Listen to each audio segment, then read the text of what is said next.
Hey, fellow tennis nerds. I hope all is well. I'm here today with a returning guest. He's been here, I don't know how many times, 4 or 5 maybe. We also talk on the side. He's one of my favorite guys to talk tennis to. Nikola Aracic from Intuitive Tennis. Check out his instructions. One of the best online you can find.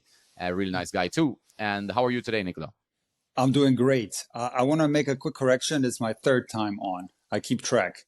Yes, I'm very good. now I'm now even with Rick Macy. We're tied Okay, as great. the most appearances on the Tennis Nerd podcast. It's very good. Very But good. thank you, Yeah, thank you for having me on. I appreciate it. de nada, de nada. No, I know. I talked to Rick the other day, and he wanted to come on again. So he's going to be an arms race now. It's going to be tough. Okay. That's great. It's great. So how you been doing? Like I've been following your series with the Felipe. Like it's been very very interesting. Like being a player that's kind of in the Felipe area of play.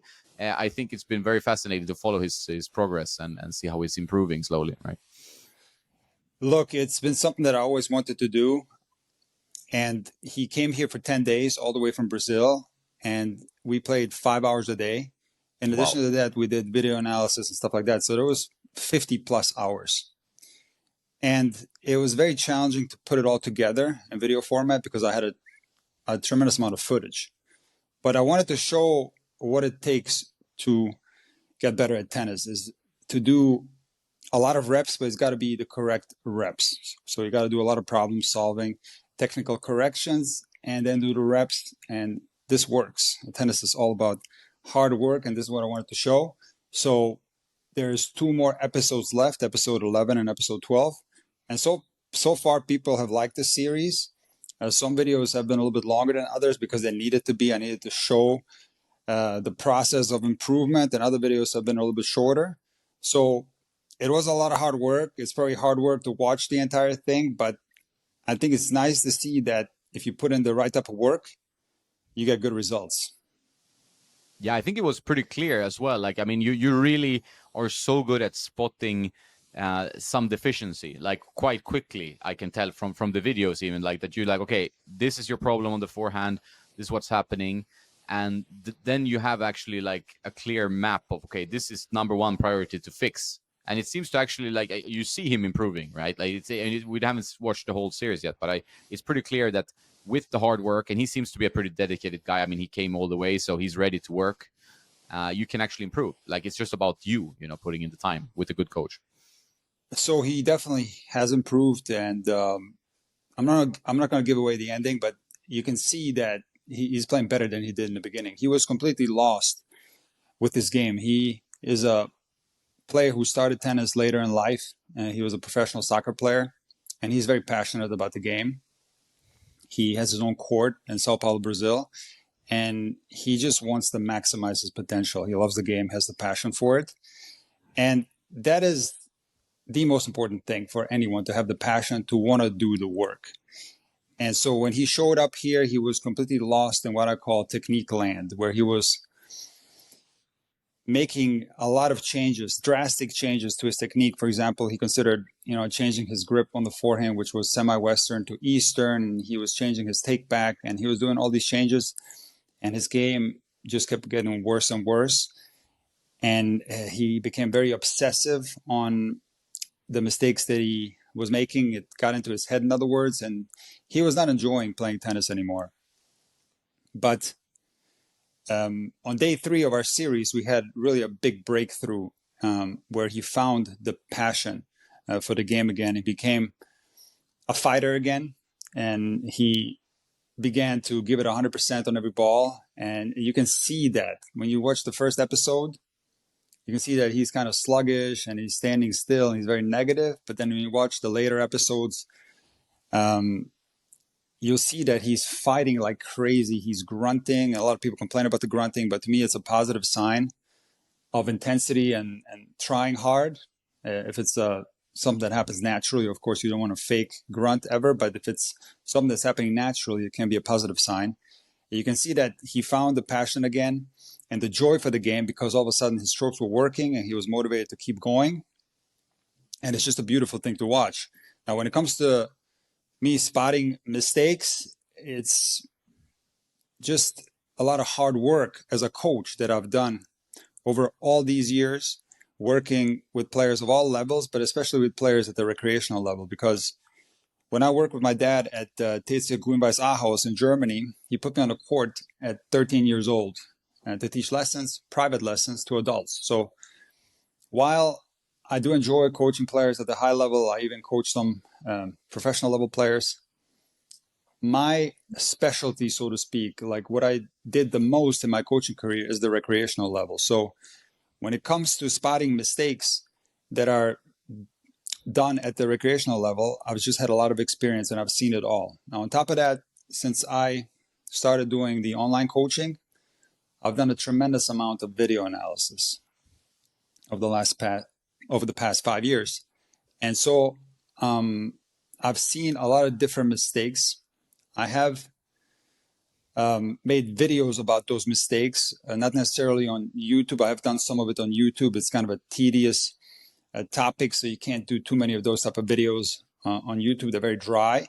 But on my website, there's a whole section of videos titled Problems at the Rec Level, where you can see the most common mistakes on the forehand, backhand, serve, and so on, and the solutions on how to fix them. So it's just been a lot of hard work and trying to find solutions for players at the rec level. So when you say I'm pretty good at spotting things, I've seen a lot of these mistakes from other players. So when I see something like that, I can spot it rather quickly because I've seen it before, and I've corrected it before on other players, and I try to correct it again with the same methods that usually work. If they don't work, I try other things, and like I said, it's just been a lot of hard work working with players at the rec level, and the more I do it, the better I get at it regarding spotting errors and correcting them. Yeah, but it's like there's no shortcuts to anything, and it's the same for him. Like he wants to improve his game, you want to improve as a coach, like as well. So you've been putting in the work. Yeah, that's just there's no shortcuts. I think a lot of today what you're seeing is that people want. I get messages all the time like, oh, I want to be on your podcast. I want to do this. I have a tennis thing, because people want to take shortcuts, and you need to build your own skill set. You need to put in the hours. I don't think there's any shortcut to putting in the hours. It's like whatever, it's a job. Like I worked in marketing for 20 years, yeah. it's like, that you're picking up skills as you go along, whatever you're doing. But when it comes to his game, like when he changed his mindset, was that something you had to kind of get out of him, like in a way you talk to him, you're trying to inspire him, you try to get him to have more positive mindsets? Because we all know that tennis can be kind of a dark place when you're playing badly. Like it can be really tough to get out of that.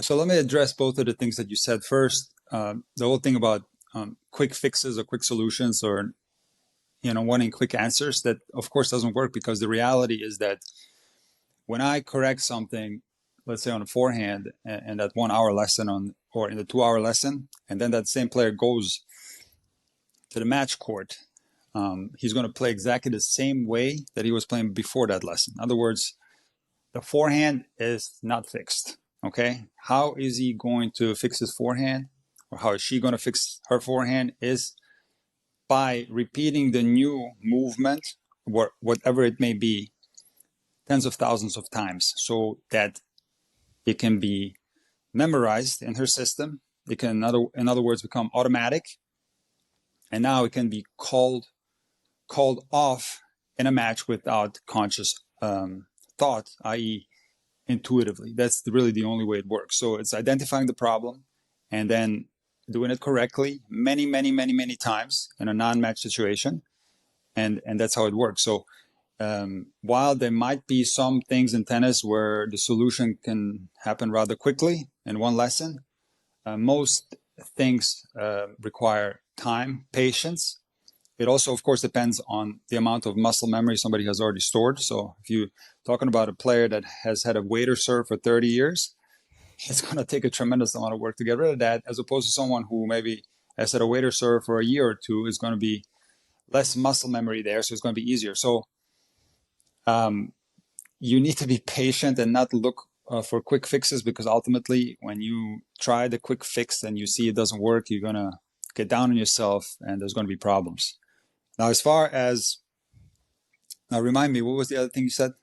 No, his mindset changed. Like, Okay, was this thank you. something you had to push him out of, Thank you. or? Yeah, that was really huge. And unfortunately, we didn't have that captured on camera because I played a lot of sets with him because I wanted to test to see that where the technique is at, because we did a tremendous amount of repetitions, and then he would play sets with me and other players.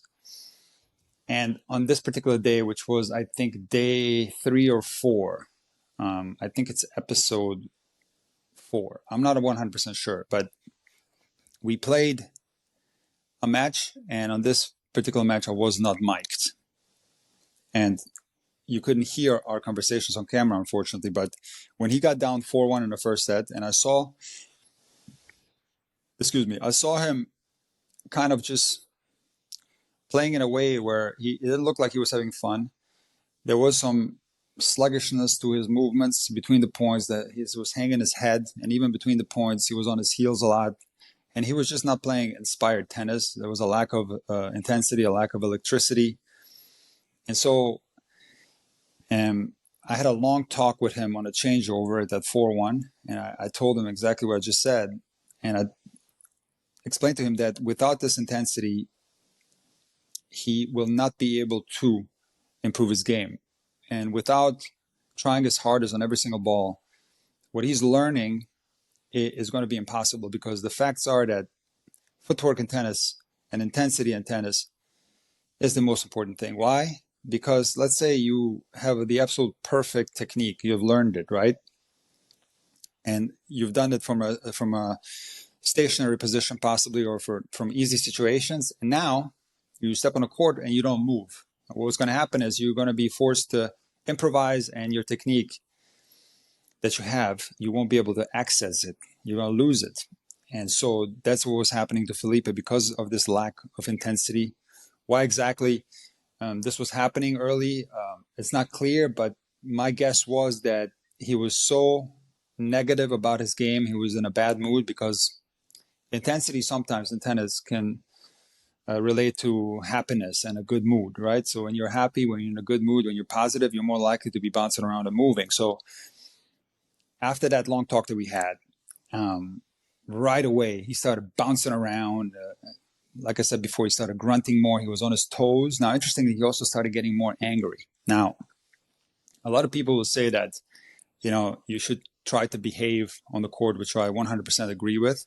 You shouldn't throw your racket. I agree 100%. But with some players, when I see anger outbursts or screaming and stuff like that, on some players, this can be a positive sign that they're engaged in the match, and that the intensity is there, and that the willingness to fight is there. And that's what I saw from Felipe after he was down 4-1 in that first set. All of a sudden, something clicked. And yes, he was screaming out there, and he was really engaged in the match. But we talked afterwards at lunch, and he said, I'm back. I'm back. Now I can play. Now I can fight again.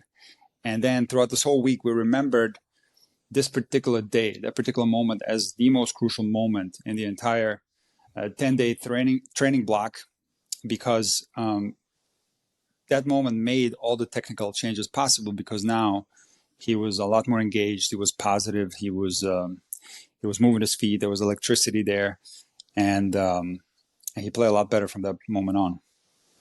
Yeah, I think sometimes there has to be like a moment of self-reflection, whether that's a talk through Yeah. you, like that you actually enable him to see what he's doing, because you can feel it yourself. If you're not energized on the court, whether it's a match or a training, you're not really getting anything out of it. Like, you're just like there going through the motions, being very passive. You're going to play shit tennis. There's no chance you're going to play good tennis. Like, it's impossible without intensity, right? Absolutely. Now, let me give you one example of somebody that everybody knows, and that's Djokovic. So if you just picture Djokovic losing one of these weird matches that he sometimes loses, even against De Minaur recently, but just picture one of these Djokovic losses where he inexplicably loses in straight sets to someone that's ranked below him. And what's a common theme in these matches is a completely flat emotional state of Djokovic. There's no screaming. There are no anger outbursts. And he's just completely flat. But when he's playing his best and he's engaged, there's everything. There's screaming, come on. There's even anger. and he's just more in the match, mentally engaged. And a lot of players are like this too. Everybody's going to be a little bit different.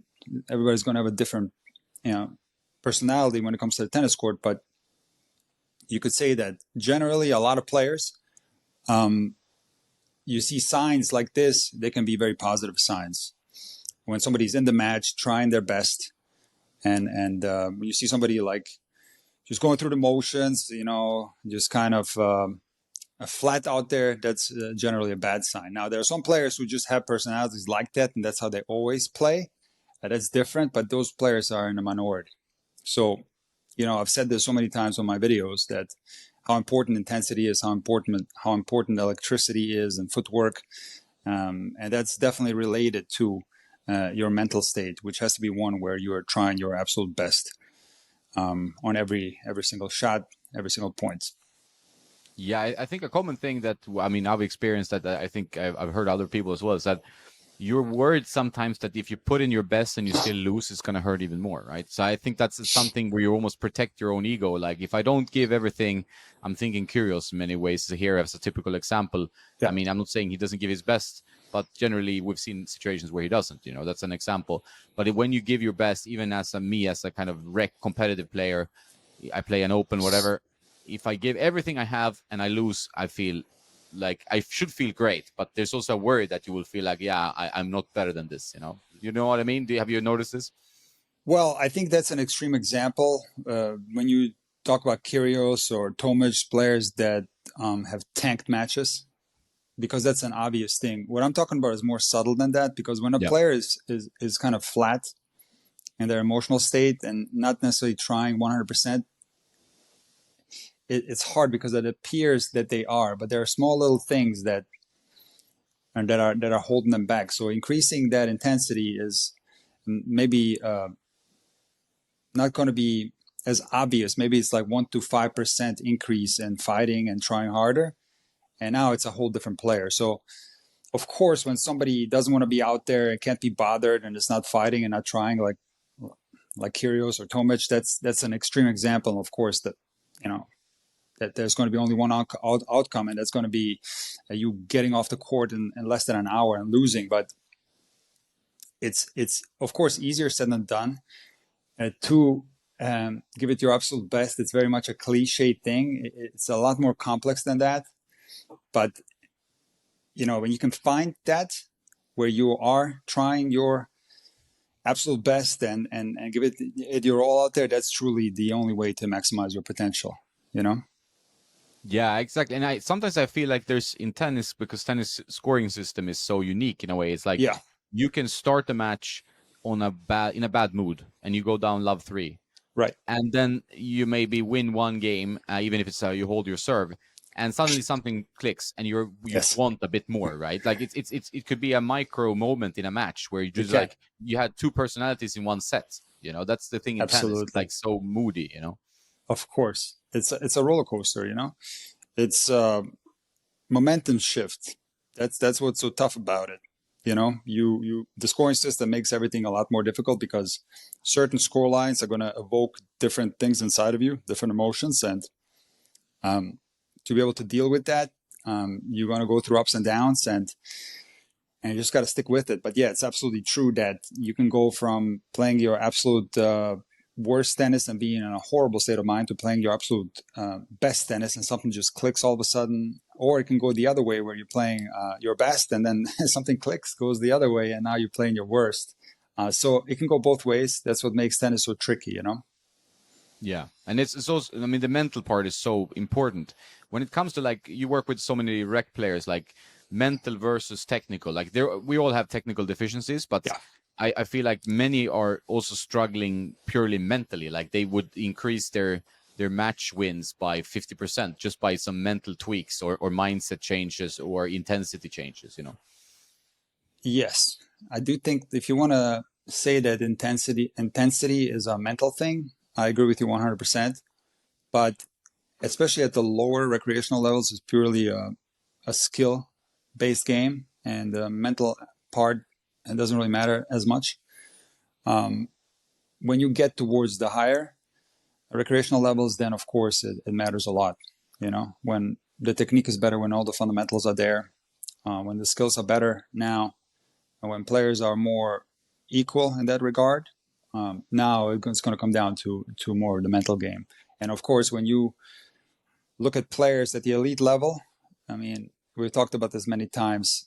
You take a guy who's ranked, or let's just say you watch a futures final between two guys, and these guys, the way they're playing, they could easily be playing a 250, right? Like there's no difference. These guys are playing amazing. They're serving huge. They're unbelievably fit. They're ripping forehands, ripping backhands. It's going to be impossible to detect a difference in skill. And if you think that you can detect a difference in skill, you're a liar, because there is not much difference in skill between that level and the level of the 250s, right? So when the skill level is even, it's got to come down to more of the intangible factors and the mental game, so to speak. So the simple formula is that the better the skill level, the more important the mental game is. The lesser the skill level, the less important the mental game is. Because if someone doesn't have a technique and is going to make a forehand or a backhand mistake on the second or third ball in every rally, or it's going to double fault, it's going to be irrelevant regarding the mental game. It's purely a technical problem. Yeah, no, I agree with that. That's obviously like the better you get, that then other factors come into play, of course. Now, just can lower recreational players or intermediates get nervous when they play matches? Yeah, absolutely. And they can get tight and all that and start pushing and start double faulting. That can happen too. But it's going to be less of a factor than technical deficiencies, because when you have players competing against each other at the lower recreational levels with vast differences in skill, the player with the best skill set is always going to win, irrelevant of their fitness or their mental strength or anything like that. So the skill, in other words, the technique, is the most important thing at those lower recreational levels. Learning that is a priority. Do you mean technique also as like footwork, like in running? Because sometimes you see like on like levels like where you get like an athlete who's new to tennis. He's like played tennis 2 years, and you have a guy who's not an athlete, but he's played tennis 6 years. But the ex-footballer, he's running down every point, although his strokes are not so developed, and he wins because he's just better athlete, right? He's just better physically prepared for the match. Okay, can you repeat that again? So you're talking about somebody that used to play professional sports, is a great athlete. Yeah, exactly. That person's going to win against who? Like an intermediate tennis player, like who maybe is a little bit more technically developed in tennis, but is not as athletic in ability in terms of just running down balls all the time. I don't think so. I'll be honest with you. I don't think it matters that much. I mean, of course, it depends on what level we're talking about. So if we're talking about more the advanced recreational level, I would say 4-0, right? Let's say 4-0, 4-5, or something like that. I don't think it matters so much, because let's just say that you play against the absolute nightmare of every 4-0, which is somebody that's a dinker or a slicer or a pusher, or that in itself will be something that's hard to overcome when you don't have proper technique. That's going to be very difficult. So your athleticism is not going to help you much there. If somebody dinks you a ball half court and you have technical deficiencies, now this ball doesn't have any pace, it's short, and you don't have technique. So what you usually see is that players either dink the ball back and they try to go for it, and when they dink the ball back, they're in these endless dink rallies and they go crazy, or they go for it and they make mistakes and end up beating themselves. So again, athleticism in those lower recreational levels is not going to be as much of a factor as the skill level. Now, interestingly, you mentioned pro players. I don't know if you ever saw Dwayne Wade take a lesson, and he was hitting backhands. It was on Instagram. This is going back a few months. And Dwayne Wade is an unbelievable athlete, right? But you asked me a while back whether footwork is something that you have to learn. You absolutely do. There are footwork fundamentals in tennis, and when you watch this clip of Dwayne Wade, it's going to be hard to find now, but you'll see that he doesn't have any tennis footwork. He has more like basketball footwork, and it's influencing his strokes in a very negative way, and he's not able to hit the ball cleanly. So yes, when I talk about skill, it's not only your technique, your strokes, it's also your footwork. You need to learn how to move on a tennis court properly. Yeah, and weight transfer and kinetic chain and stuff. Tennis is one of the most difficult sports. I've seen, like, Yeah. there was an Instagram account that got some traction now because there was one guy who was ex player of football, I think football player, that has gone into tennis, played it only for like 2 years You or talk about something like that. Ochocinco? Ochocinco? Maybe, I don't know. I don't remember the handle, but it got like a lot of traction on Instagram as like a thing where he makes kind of like a tribute video to tennis, like how difficult tennis is. Like Yeah. which is what all tennis players love to hear because it's a nightmare sport sometimes. Listen, I would never call it a nightmare sport, but it can be a nightmare if you're doing it the wrong way. You know, it can turn into a nightmare, but it's a beautiful thing when you put a lot of work into something and you get the results from it, and you get the results from it that will last you a lifetime, right? So let's just say that you do a tremendous amount of work, like for example, Felipe has been doing all these years, and now you get yourself to be a 4.5 level player. You're going to be 4.5 level for a long time before you know you get old and you can't move anymore. So you're going to earn this level and you're going to keep it and you're going to be proud of yourself. So I would say that tennis requires a lot of patience, but it's a very rewarding game. If you put in the right type of work, it's very rewarding. Yeah, 100%. No, like it also gets more and more fun the better you get, right? So the more you Absolutely. play, that's why the addictive part of it, I think, is that partly Yes. just hitting balls is very addictive. It's such a nice Yes. feeling just to hit a good shot Yes. and have someone you're in a rhythm with. But as you improve, like yesterday, me and Daniel, who you know a little bit, Uh-huh. Rutkowski, we were just doing drills yesterday, like a lot of drills, short balls, doing different kinds of movement drills, just like very intense. And 90 minutes training, like both of us were like our legs were feeling it, heavy. Right. But afterwards you feel great. Like it was just like, okay, yeah, I felt like I improved this shot, and then it was just like, even if we didn't play any points, we just did drills for like 90 minutes. It's just like super fun. We both leave with a smile, right? So it's a good feeling. I think it's phenomenal. And in episode 12, the final episode with Felipe, I talk about at the end how fun tennis is. And to me, the most fun thing about tennis is the competition part, because this is where it's like a gamble, because you don't know how you're going to feel afterwards. So there's going to be an outcome one way or another. And you're either going to be on cloud nine or you're going to be absolutely distraught. And I feel like that part can be extremely addicting. Getting addicted to chasing that feeling of beating someone that's at your level or slightly better. A very tense match where you were nervous before and then you come through it, you end up winning. You feel good afterwards, and that feeling can be addicting. And that's what I personally love about it the most, because I think hitting balls sometimes, it's got to be the right person who enjoys that. I do enjoy it too, but I know some players who don't like it so much. I'm sure that you've ran into players who don't like warming up. They just want to like do a 2-3 minute warm up and start playing right away, right? So there are players like that who really don't want to do that and just play. And then of course there's players who only hit balls, and that's the thing that I enjoy the most. I'm more the guy who doesn't like warming up. Warming up gets on my nerves. The warm up, I will take like 3-4 volleys, 2 overheads. I'll take 3 serves, which I don't recommend. That's how you blow out your shoulder. But I just want to go. I want to play, because to me that is the most fun thing about tennis is the competition part. Well, I can agree in a way. I think some days you like yesterday we did that. The day before we played some points and stuff like it's just a mix. But like the competition part, when I feel like the most fun is actually when you play tournaments. That's where I think it's the most fun. Like when you actually have something. I mean, practice matches they're very fun too. Yeah. But like a tournament, you really feel there's a lot on the line, and mentally mainly. It's not money, prize money, whatever. Yes. But it's like this. You have that drive home, like you play an open, you drive home, you win a 3-setter that takes 2.5 hours, or you lose that one, the last tiebreak. It's a very different drive home. You have when you're in the car, right? True.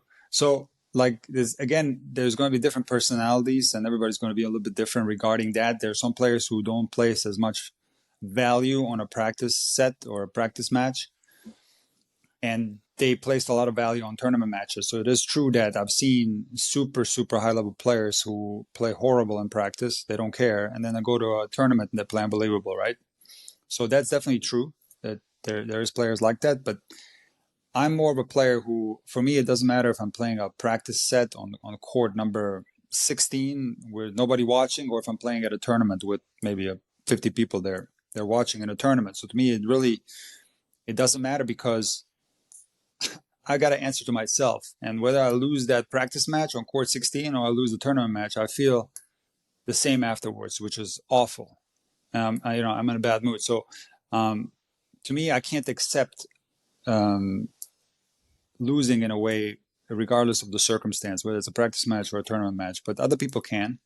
They're more flexible that way. They might be even more willing to experiment in practice matches and maybe try different things. Maybe they're a baseliner, and then they practice, they're going to maybe serve and volley a little bit more, and maybe that's going to be a positive thing to their game.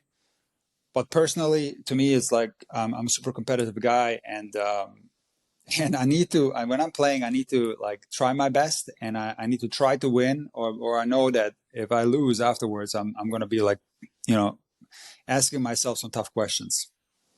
Yeah, it's an interesting how different. Like I'm the more the like if I play a tournament, I would be a little bit more like, okay, this is serious. But if I play like a league match or at practice, I bring 6 different rackets. I play first set, I play with this one, I test it, and then I do serve and volley with this one. I don't really care that much, but it's a part of it. But then if I play a tournament match, I can be a little bit more like, then I'm get pissed with myself if I underperform. Right. Like I get really like, it's okay, weird. but that's more work for you, though. Don't you think that's more like your work creeping into your pleasure with the rackets and testing? Yeah, because you do this professionally. So that's you're completely different in that regard, because I generally don't recommend players having like 4 or 5 different type of rackets in their bag. No.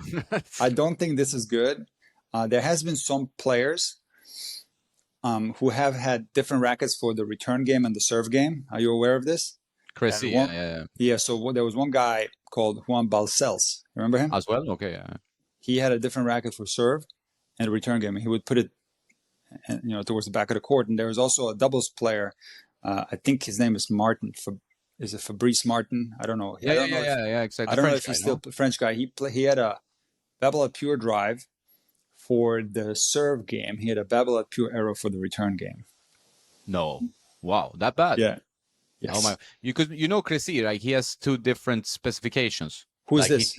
Maxime Cressy. He was. Maxime Cressy. Okay, got it. Okay, got it. Yeah. Cressy is the French way, I guess, because he's French, but he's now playing for the US, so it's Cressy. No, I know him. Yeah. Yeah, but he always leaves a racket on the back, and I thought it was different string tensions, because that would make sense in my head. Okay. Like you have a little bit different tension on the serve, you get a bit more on the serve, but it was actually 2 different weights. Oh, so really? yeah. With same racket though. Yeah. Same. He had an Aero 2016, but he had them they a little bit differently customized for his serve. And so always 2 rackets, so always one in the back. It looks weird, very strange, but it does. Okay. So, I mean, that it makes a lot of sense to do that. It makes a lot of sense. So. But I think, see what happens for a lot of rec players. I've seen this because I look in their bags and I see what they bring to the court, and it's like 3 completely different rackets. Like there's no rhyme or reason to them. You know what I mean? And then now they're switching between one and the other, and I got to tell them like which one works the best for them, and it's usually the one that they've been playing with the longest. So that is not a good thing to do. When you have multiple rackets and you're swapping them out senselessly. I think like I've had a negative impact on the tennis world in many ways, because I think it's like a lot of people are like, oh, I love bringing 5 rackets, 4 rackets, or 3 rackets, and I know how bad it is. Like I know how like yesterday I brought like 7 rackets because we were just practicing, because I had a lot of rackets to test. There's new speeds, new pure strikes, new blades, new percepts, new everything. Like and it's my life. It's strange. It's not normal, right? But I took 1 racket that I played the last tournament with. And I was like, okay, I feel great with this racket. So I didn't even touch the other rackets for the whole session, because I didn't want to ruin that. Because I know if I start, it's going to go. Like my feeling of when I was striking the ball well. And which racket was this? Which racket was this that it was feeling the best? It was a Pro Kenix, 100 square inch Pro Kenix. Of course, the Pro Kenix. This is your racket. Do you understand? Yeah, This is maybe I your don't know. racket. Every time I asked you, what's the best racket, you always say Prokenix. This is Yeah, your brand. it's weird. It's very strange, but it's like it was the one I like. Okay, I felt I don't want to keep switching around now because we did that the other day when you had Hachanav's racket and we had the Steams and we had like so Okay. me and Daniel both tried different rackets, Now, but is it it's like is it a current Prokenix model or is it an older one? no, it's a current one. You can get it now, right? What's the name of it? It's a very bad name. Prokenix KIQ plus 5 Pro. That is fantastic. That's why I love Prokenix. I used to be Yeah. sponsored by them when I was in juniors. I play with the Prokenix S asymmetric, which is a weird racket. Do you know this one? No, It no, wa- no? no. Asymmetric. Asymmetric. So the frame was asymmetrical, right? So you had the frame, right? So it was thin on this one side and thick on the other. Oh And my then god, I've the never seen opposite this. on top. Thick on top. You want to see it? I can bring it. Hang on one Yeah, second. yeah, yeah. All Awesome. right, This is I'll show great. it to you. I'll show it to you. Hold on. This has to be. I have to see this. Now you're going to see the greatest Prokenix rackets in history. So look at the bottom here. You see this? Wow. And look Yeah, at the yeah, top here. It's like thick yeah. here, thin here. Okay. And now Yeah. flip it around, and now it's the opposite. It's thick on the bottom, thin on top. But what's the?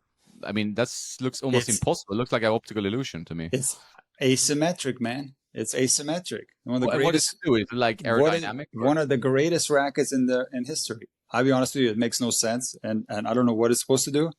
But back in the day, this racket was amazing because I used to play with a Prince graphite, and then I switched to I think Prince Precision, the Capriati one. Remember this one? Yeah. It had one of those things in the middle, Yeah. like a dampener that came inside the racket, almost like a Not plastic. the stabilization bar. Like The stabilization bar, not this one here, but they had something here made out of plastic. You could see the strings through, it was see through. yeah. And then my dad got me a deal with Prokenix, and I played with different ones, and I'm finally settling on this one.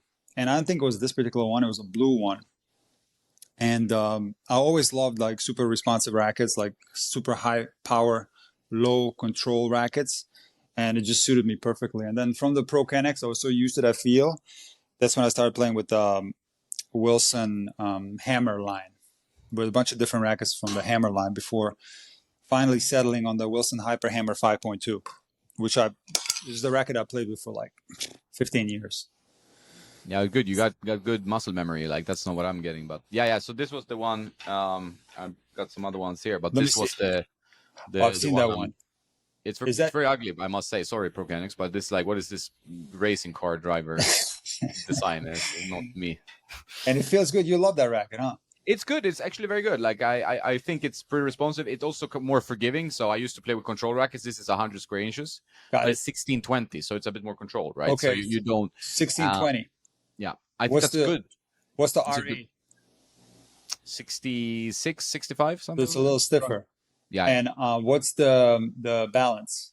Is it head heavy? Yeah, it's pretty head light, but this is 315 grams unstrung, so right? So it's a little bit heavier. It's a bit heavier, just but a tad heavier. like, if you balance it, I think I matched them, so I added some weight. But if you balance it, you don't see it here, but got it. Like it's quite head light, right? Okay, yeah. That's nice. Handle heavy. It looks like there's nice specs. It looks like a nice racket. But I wanted to tell you, I must say it's very good. But the thing is, I had this discussion the other day. Now we're in the racket topic. Maybe don't stay here forever. But it's I published a review about the Percept 97D, which is 320 gram. And sorry for people who are only thinking ounces, but they are on the website. You can check it out. Yeah, 320 gram, 1820, 97 square inch racket. So this is a very demanding, high level racket. Both Daniel and I play with it. Daniel, he plays with a customized Pure Aero VS. He's a good player. He's a better player than I am. Okay. But we practice and we have a lot of fun on the tennis court. And he said also this is a racket he used to like, but he said he doesn't get enough power. Like he plays high upper leagues in Germany and stuff like this. He does compete, and he said he cannot get enough. On clay, it's it's a nightmare. I did the review. I said, okay, it's demanding racket. I think it's for very advanced players. I cannot bring my best tennis. I need a bit more forgiveness from the racket because when someone who hits hard pushes me in the corners, I don't have enough on the ball. Like my ball is going to go short and I'm dead meat every time, and my serve is not going to have the same pop as it has maybe with the Prokenix or something, right? So, But then people get pissed off because they feel like, oh, but this is a classic, traditional racket. Like everybody, if you can't play with this, you're not a player. And I'm like, I'm just telling you that your tennis is most likely going to be better with an easier racket. This is just my opinion, But everybody gets very frustrated when I talk about tough rackets to use for players. They don't like using words like advanced, saying it's demanding. That's for tennis. Many tennis nerds, they don't like this language. It's funny how it is. Jonas, first of all, you said earlier that you're doing a disservice to players by having so many rackets on the court, which is part of your job. Yeah. And I want to tell you that this is completely relating to what you just said. I recently made two tennis racket videos for my channel, and I had to do some research on models that are discontinued, and it was very hard to find the racket specs. So I typed in the particular racket's specs on Google, and guess who popped up among one of the first searches? It was the Tennis Nerd website, and I couldn't tell you how many times this happened. And you provide such a great service. You go on the Tennis Nerd website and you find out information that is so difficult to get elsewhere. You can't get it, and you put in so much work, so you do a tremendous job. It's a tremendous value for the tennis community. Now, this, interestingly, these two videos, not both of them, but especially one of them, had to do with the exact topic that you just mentioned, which is racket weight. And I don't want to give too much away from this video, but the title is Exposing Tennis Warehouse. I'm not going to go any further. That's the title. Now, you can watch this video on intuitivetennis.com. It's already uploaded there, but it's going to come out on YouTube early in February, I believe. But I want to give you a scenario that's going to make a lot of sense regarding heavy rackets and the recreational level. So let's say that the force that you put into the ball is fixed. In other words, the racket will not swing by itself. The arm has to swing the racket. Is that a correct statement? Yes. If I put the racket like this, will it swing on its own without me propelling it to a certain direction? No. It won't, right? So what happens is the following. When the movement of the arm is fixed, now this is going to be a hard thing to do in real life because it's hard to repeat the exact movement 2 times, right? But let's just assume that the force that you put with your arm is fixed. When you have a heavy racket versus a light racket, there's going to be a deceleration. So the heavier the racket, the more the racket will decelerate. Now, people are going to be so upset at this statement, but this is hardcore facts. When you have like 2 cars racing each other, and it's exactly the same engine, same everything. One car is 5 tons, the other car is 4 tons. Which one's going to go slower? Everybody knows it's going to be the heavier one, right? Yeah. So it's the same thing with rackets. Why don't people understand this? So the reason why professional level players play with heavier rackets is that when they have a lighter racket, they are so strong, they swing so fast, they're such good athletes, is that a light racket will flail in the air too much and there won't be enough stability. So the mass provides stability, and more importantly, they are good enough to swing the racket fast consistently despite the racket being extremely heavy. So when it comes to the recreational level, there are a multitude of factors why this is not a good idea. Now, before I say why it's not a good idea, I'm going to say that there are some recreational players who can pull this off. Again, this depends on many variables too, but I will say that I'm not making an absolute statement. There's going to be some players who can play with heavy rackets, but generally speaking, when a player swings a heavier racket, they're going to require more athleticism to do so. Now, if they don't have that athleticism, they're going to feel a discomfort. And it's not going to be, like you said, an easy racket to play with. It's going to be a discomfort. It's going to feel like the racket is dragging through the air, and it's going to be pretty much a nightmare to play with a racket like that. I'll give you an extreme scenario. Let's take a 12-year-old or an 80-year-old when you give them a RF97 that's 340 grams unstrung, and they're going to have a hard time because they don't have the athletic capabilities to handle such a racket.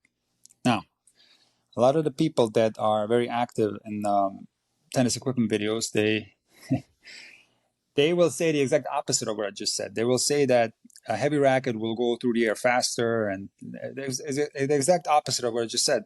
And I think a lot of this has to do with the fact that it's very simple. And I do go into this in great depth in my upcoming video, but they want to play with the exact racket that the pros are using on TV. And it's as simple as that. Yeah, I It's think as there's simple as that.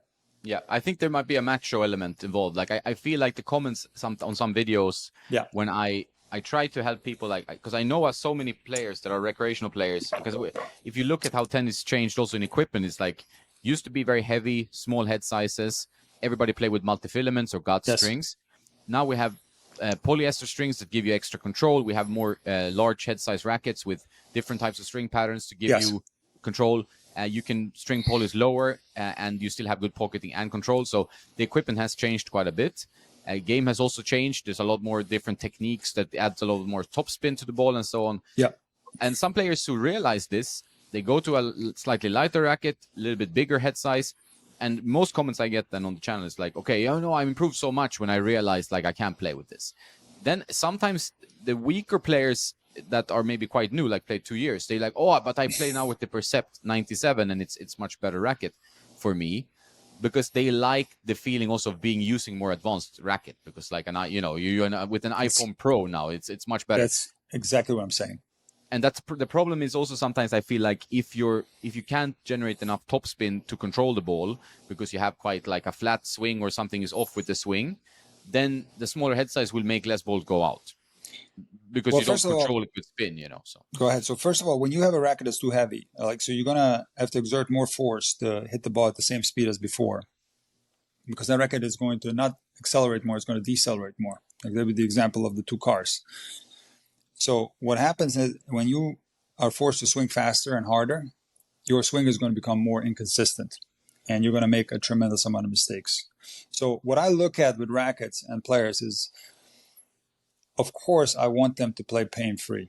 And I can't see necessarily whether they're in pain or not. So this is something that goes on inside of a player. And I just go with what they tell me. If they tell me they don't experience pain, I'll take them for their word, and I never ever will make them change rackets or anything, even if they're playing with a racket that's extremely heavy, because like I said, some players will be able to pull off heavy rackets.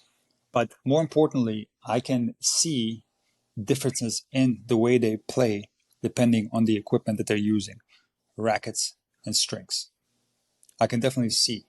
And that's something that I often have done where players have demos, 3 or 4 demos, and I tell them, listen, we're going to play 5 minutes with each one, and I'm just going to rally with you and observe you, and I'm going to tell you exactly what's going on. Then I pull them in, I give them some volleys, give them some overheads, I let them hit some serves, and I can usually tell which racket is going to be best for them.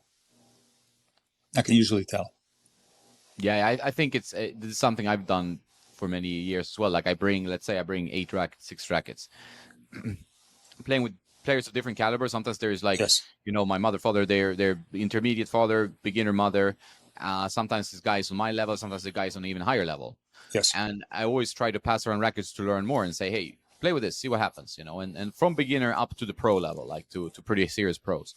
And you see a different output on the ball. You see a different stroke. Yes.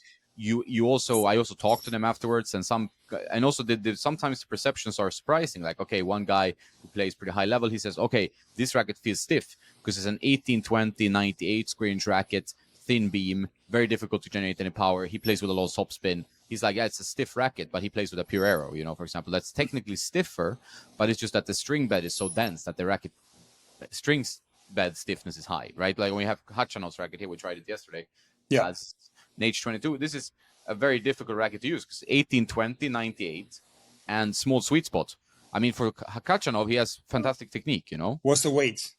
It's around 340 grams. Right. So it's pretty common. 36 swing weight, So it's pretty common among the pros, that weight. And what the balance is? I haven't checked the balance. I will check it. Okay. But it's about even balance, I think. Well, a little bit like maybe 2 points headlight, something like that. Yeah, so that's going to be a racket that requires a lot of athleticism um, for to work for a player, Yeah, generally yeah, speaking. I think the only exception would be, and there are some players like that who have always used heavy rackets. Maybe they came from the wooden racket era and they've always used heavy rackets. And when they pick up a light racket, it just feels like a feather to them and they can't play. yeah, yeah. I That's pretty understand common actually. it can happen a lot. So these players, they can handle a racket like that quite well. But I'm talking more about the general, because those players are in the minority. I'm talking about more the general public. Yeah, You know, the your typical rec player will have a really difficult time playing with a racket like that. You yeah, know, exactly. And I also think there's so many shades in between. So what my point of that video was, nowadays, even if you're a player who likes you hit flatter, you want more control, you don't put a lot of spin on the ball, you yes, can still get like a dense pattern, 100 or even slightly larger head size even. That like we talked about the WTA before we started. This is yes, the steam, because you can see it's a steam because there's white grommets here, right? So right, there's right, four white grommets. This is a telltale. I yes. think they're gonna stop doing them white, so people will see that it's a pro player. You see that? See the bottom there where your finger is? Put the Yeah, racket up a little higher. quite You white. see Yeah, how yeah, much wider that is? That's yeah, yeah. why how I Get knew my that. finger in here. Yeah, that the actual blade, which is what that's supposed to be, the Yeah, actual it's not a blade blade. Yeah. has a much thinner area there. And when This all is the those, blade. This is more like a blade-ish racket. You know, it's you see the quite blade, how different. much You know. you see how much thinner is the thing. Yeah, yeah, yeah. It's a So big so difference. when all those WTA players supposedly switched from the steam to the burn, like Halep, Svitolina, countless of players. I was looking close to the racket. We talked about this before we got on, and I noticed that there was actually the steam. So this is what I don't understand with Wilson, why they get rid of popular lines of rackets like the Steam. That Steam and add a Steam S version. Remember that one Yeah, yeah, with the super wide spaces yeah. between the strings? Like there was such a popular racket. I don't understand why they got rid of it. But just one more thing on the topic of recreational players and rackets. So what I was talking about before, where I go on the court and I can see that one racket is the racket that suits the player best. I can Mm-hmm. see that there's an ease of play. The strokes are looking better. They're able to execute the technique more consistently and more cleanly. So this is where a channel like yours is so beneficial, because it's going to help players to find the proper racket. And what I keep saying is, like, you just got to demo as much as possible, and you will find it. You will find it. Don't go blindly on the internet and just start looking at what looks cool and what this player is playing with, because as I learned on the Tennis Nerd website, none of the players play with what you think they're playing with, right? So No. you just put up Kachanov's racket. It's not even the blade. It's a H22, right? So Yeah, yeah. what you're trying to do by selecting a racket that your favorite player is playing with, they're not even playing with that racket. So you got a demo, and you're going to find a racket that works best for you. And now what I say goes completely against marketing and all that, because I say that when you find a racket that suits you best, you just stick with it forever, and that can be a challenge too, because racket get discontinued so fast. I talked about the Steam being taken off the market, inexplicably so, and replaced by the Burn many years ago. So players sometimes are forced to switch rackets. So what I've personally tried to do is get as many as possible of places like eBay and stuff, and just stock up on them. But there's really, when you find a racket that suits you, there's really no reason to switch. You're only going to make complications. Yeah. I can't Possible agree tennis more. Yeah. elbow, possibly playing worse. But some players, I think they're more looking towards a racket to be the game changer, and it's generally not at the rec level. It's not going to make that much of a difference. But yeah, I mean, it goes against marketing. I know that. But as I said many times, like, try to avoid changing rackets unless you have to.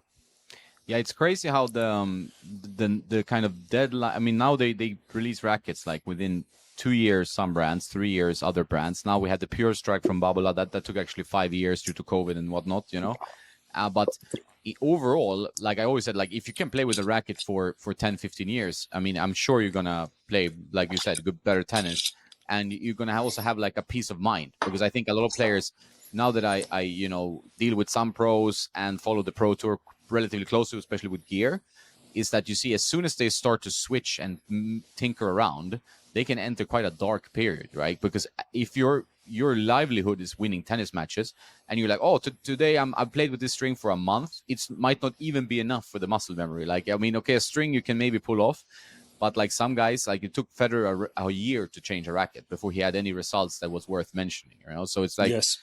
on the muscle memory should not be. And like you said, like they have millions of hours with this, like with that racket. So for them, it's even worse, you know. But if you play with a racket 5-10 years, this racket is a part of your arm now. So if you change it, suddenly your arm is different now. So you Listen, have to.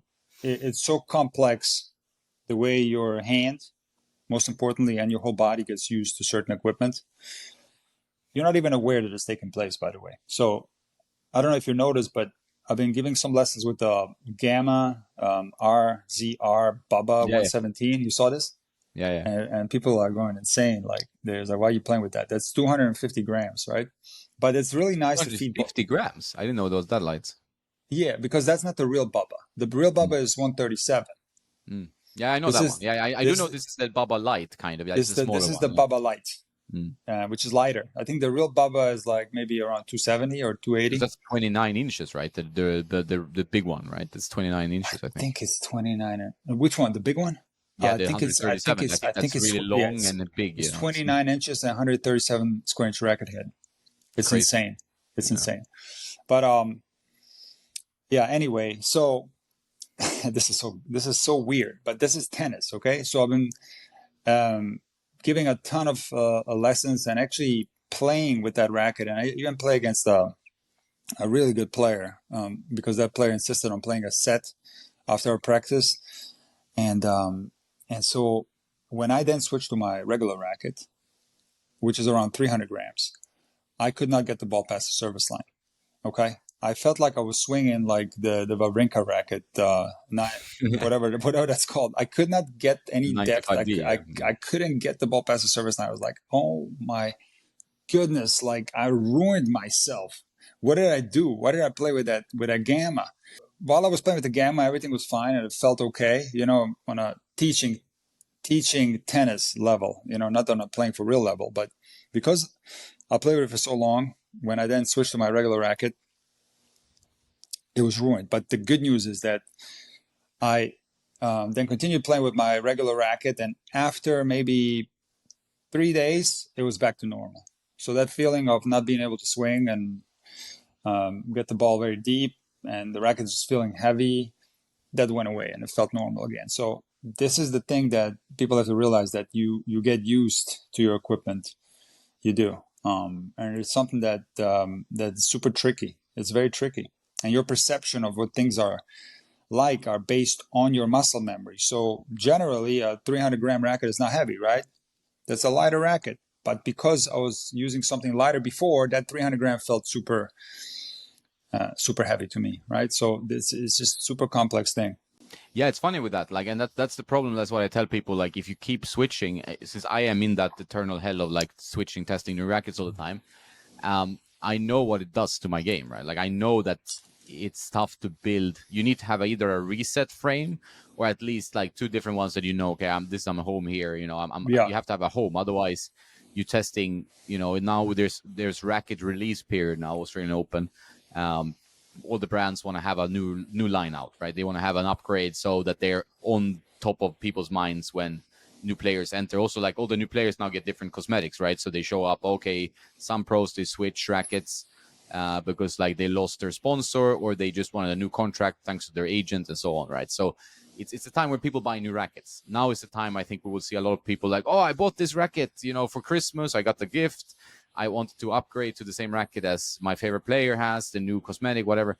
So, and then the whole process of just getting used to it is starting, and it can be madness, you know. It can be really like you can lose your game for like a month, and then you go back to your old racket, and then you have to rebuild, you know. So But look, there's got to be a reason why you want to switch rackets. It can't just be out of the blue.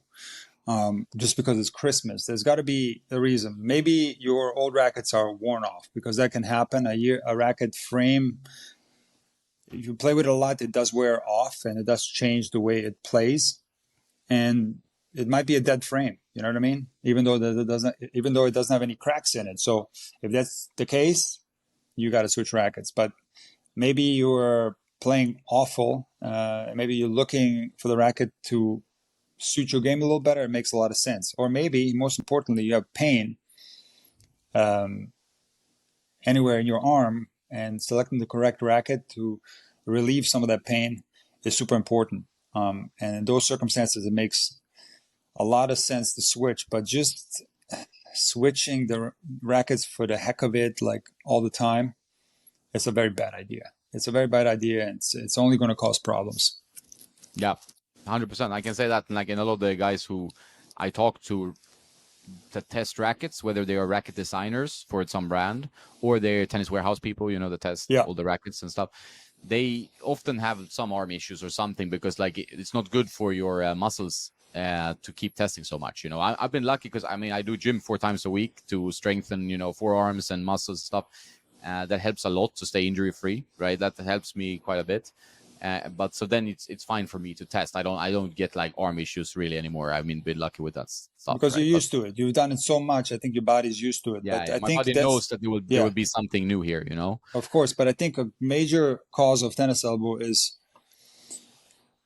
switching rackets. Just regardless of the specs of the racket, just the sheer action of playing with something different can cause problems. And there's only one time in my life where I had tennis elbow pain, and that was shortly after college. I was teaching tennis in Rockford, Illinois, at the Clock Tower Racket Club, and I forget the name now. I would give him a shout out, but it was the Wilson rep for the Chicago area, and he gave me a contract, And so at that particular time, the racket that was popular or that just came out was the Encode. Remember the Encode? Mm, And good one.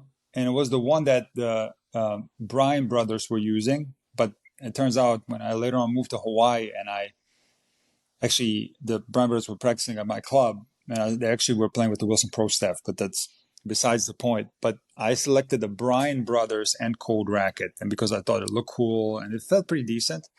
And I gave lessons with this thing for like maybe, I don't know, half a week or something like that.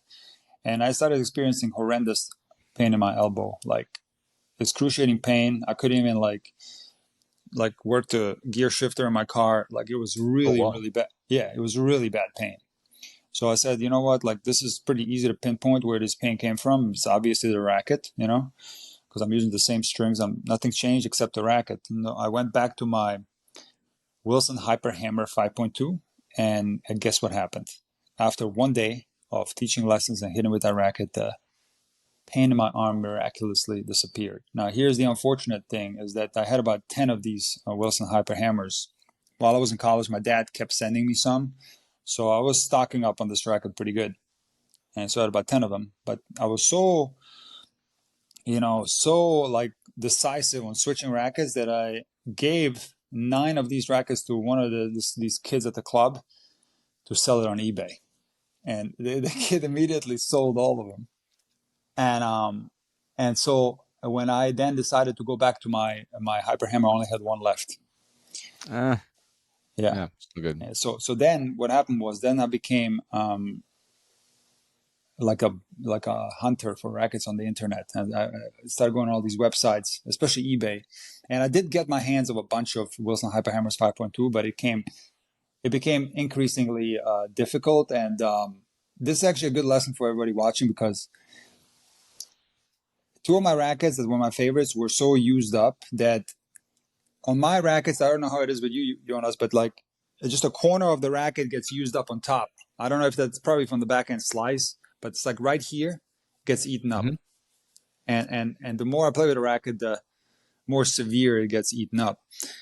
And on these particular Hyper Hammers, it was so like destroyed that part of the racket that the frame was like this thin, and you can see the insides of the frame. So the racket completely deteriorated, but I continued to play with it until the bitter end, but it didn't play the same. And so I was basically forced to switch because, first of all, I couldn't get them anymore, and the ones that I still had were basically unplayable. The frames were dead. And so that's when I started testing. A long process. You want to talk about like finding the right racket. It took forever, and I tried everything. I tried pretty much everything before settling on there was a Pure Drive plus the regular version, the 300-gram version that I settled on. So, yeah, that's my tennis elbow story. Yeah, but it's a good learning. I think it's like I never had that bad like tennis elbow that where I cannot drive, but I've had like where I feel like the forearm is so stiff that it's like it's making regular things in life a little bit more. You feel a little bit discomfort. It's not pain, but it's discomfort, right? It's like, but I've been lucky in that sense. But you have people like I get messages all the time where people are like, I can't, they have to take 6 months off for painkillers, and it's like this thing. So it's something to really take seriously, right? It's a really, really annoying pain, and it makes, we want to have fun playing tennis. You're not going to have fun with tennis elbow. It's just not going to be fun. No. It's a horrible thing, and you got to do everything possible to prevent it. And if you have it, to get rid of it. Yeah, and strings. Yeah, strings, right gear, but also like physical preparation. Yeah. Technique, exactly. Technique too. But in my case, what we're talking about now is like the, switching rackets. That's what caused it. So you gotta be very careful with with switching. So yep, something to keep in mind. I agree. I say that all the time, but then a lot of people who follow me thinks the half the fun is the switching. So it's also a tricky thing. And one thing to relate to what you said, which I talked about with my buddy Henrik, is also a chronic racket switcher. He's like it's that if you have a racket you play with, like what happened to you, you were like, oh, I'm gonna switch now, and you sold all the rackets you had, and you had a bunch. Like most people maybe have 2 or 3, Yeah. But it happened to me many times, like where I have a racket that like, okay, I play well with this, but I want something new for whatever reason. I'm testing something feels a bit better in the moment. Then I sell those, and then you regret it, and you're like, you were stuck without rackets. Like it's not easy to go back. You have to start chasing on forums.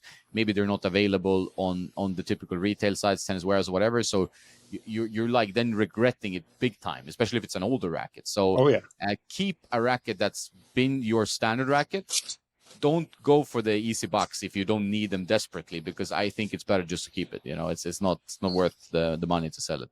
It's definitely a mistake to sell rackets, and I learned that the hard way as I told that story from before. But yeah, just hang on to the rackets. But something else you mentioned, there's these racket collectors out there, and I'm certainly one of them, and that's a whole nother like hobby, so to speak, and it's fun to have different rackets. I have all kinds of rackets, and it's also fun to play with them. So that's fine. But then when you actually are playing matches, now you got to pick your favorite. Like in your case, if you had to play a match tomorrow, like which racket in this match was super important, I'm guessing would be the Pro Kennex you would choose, right? Yeah, from today, yes, that would be, that would be. So I think it's okay to have a ton of rackets, but then have that one racket that is your playing racket, Yeah, I think that's 100%. Like one that you go back to and you feel like at home. Like, exactly. For example. Exactly.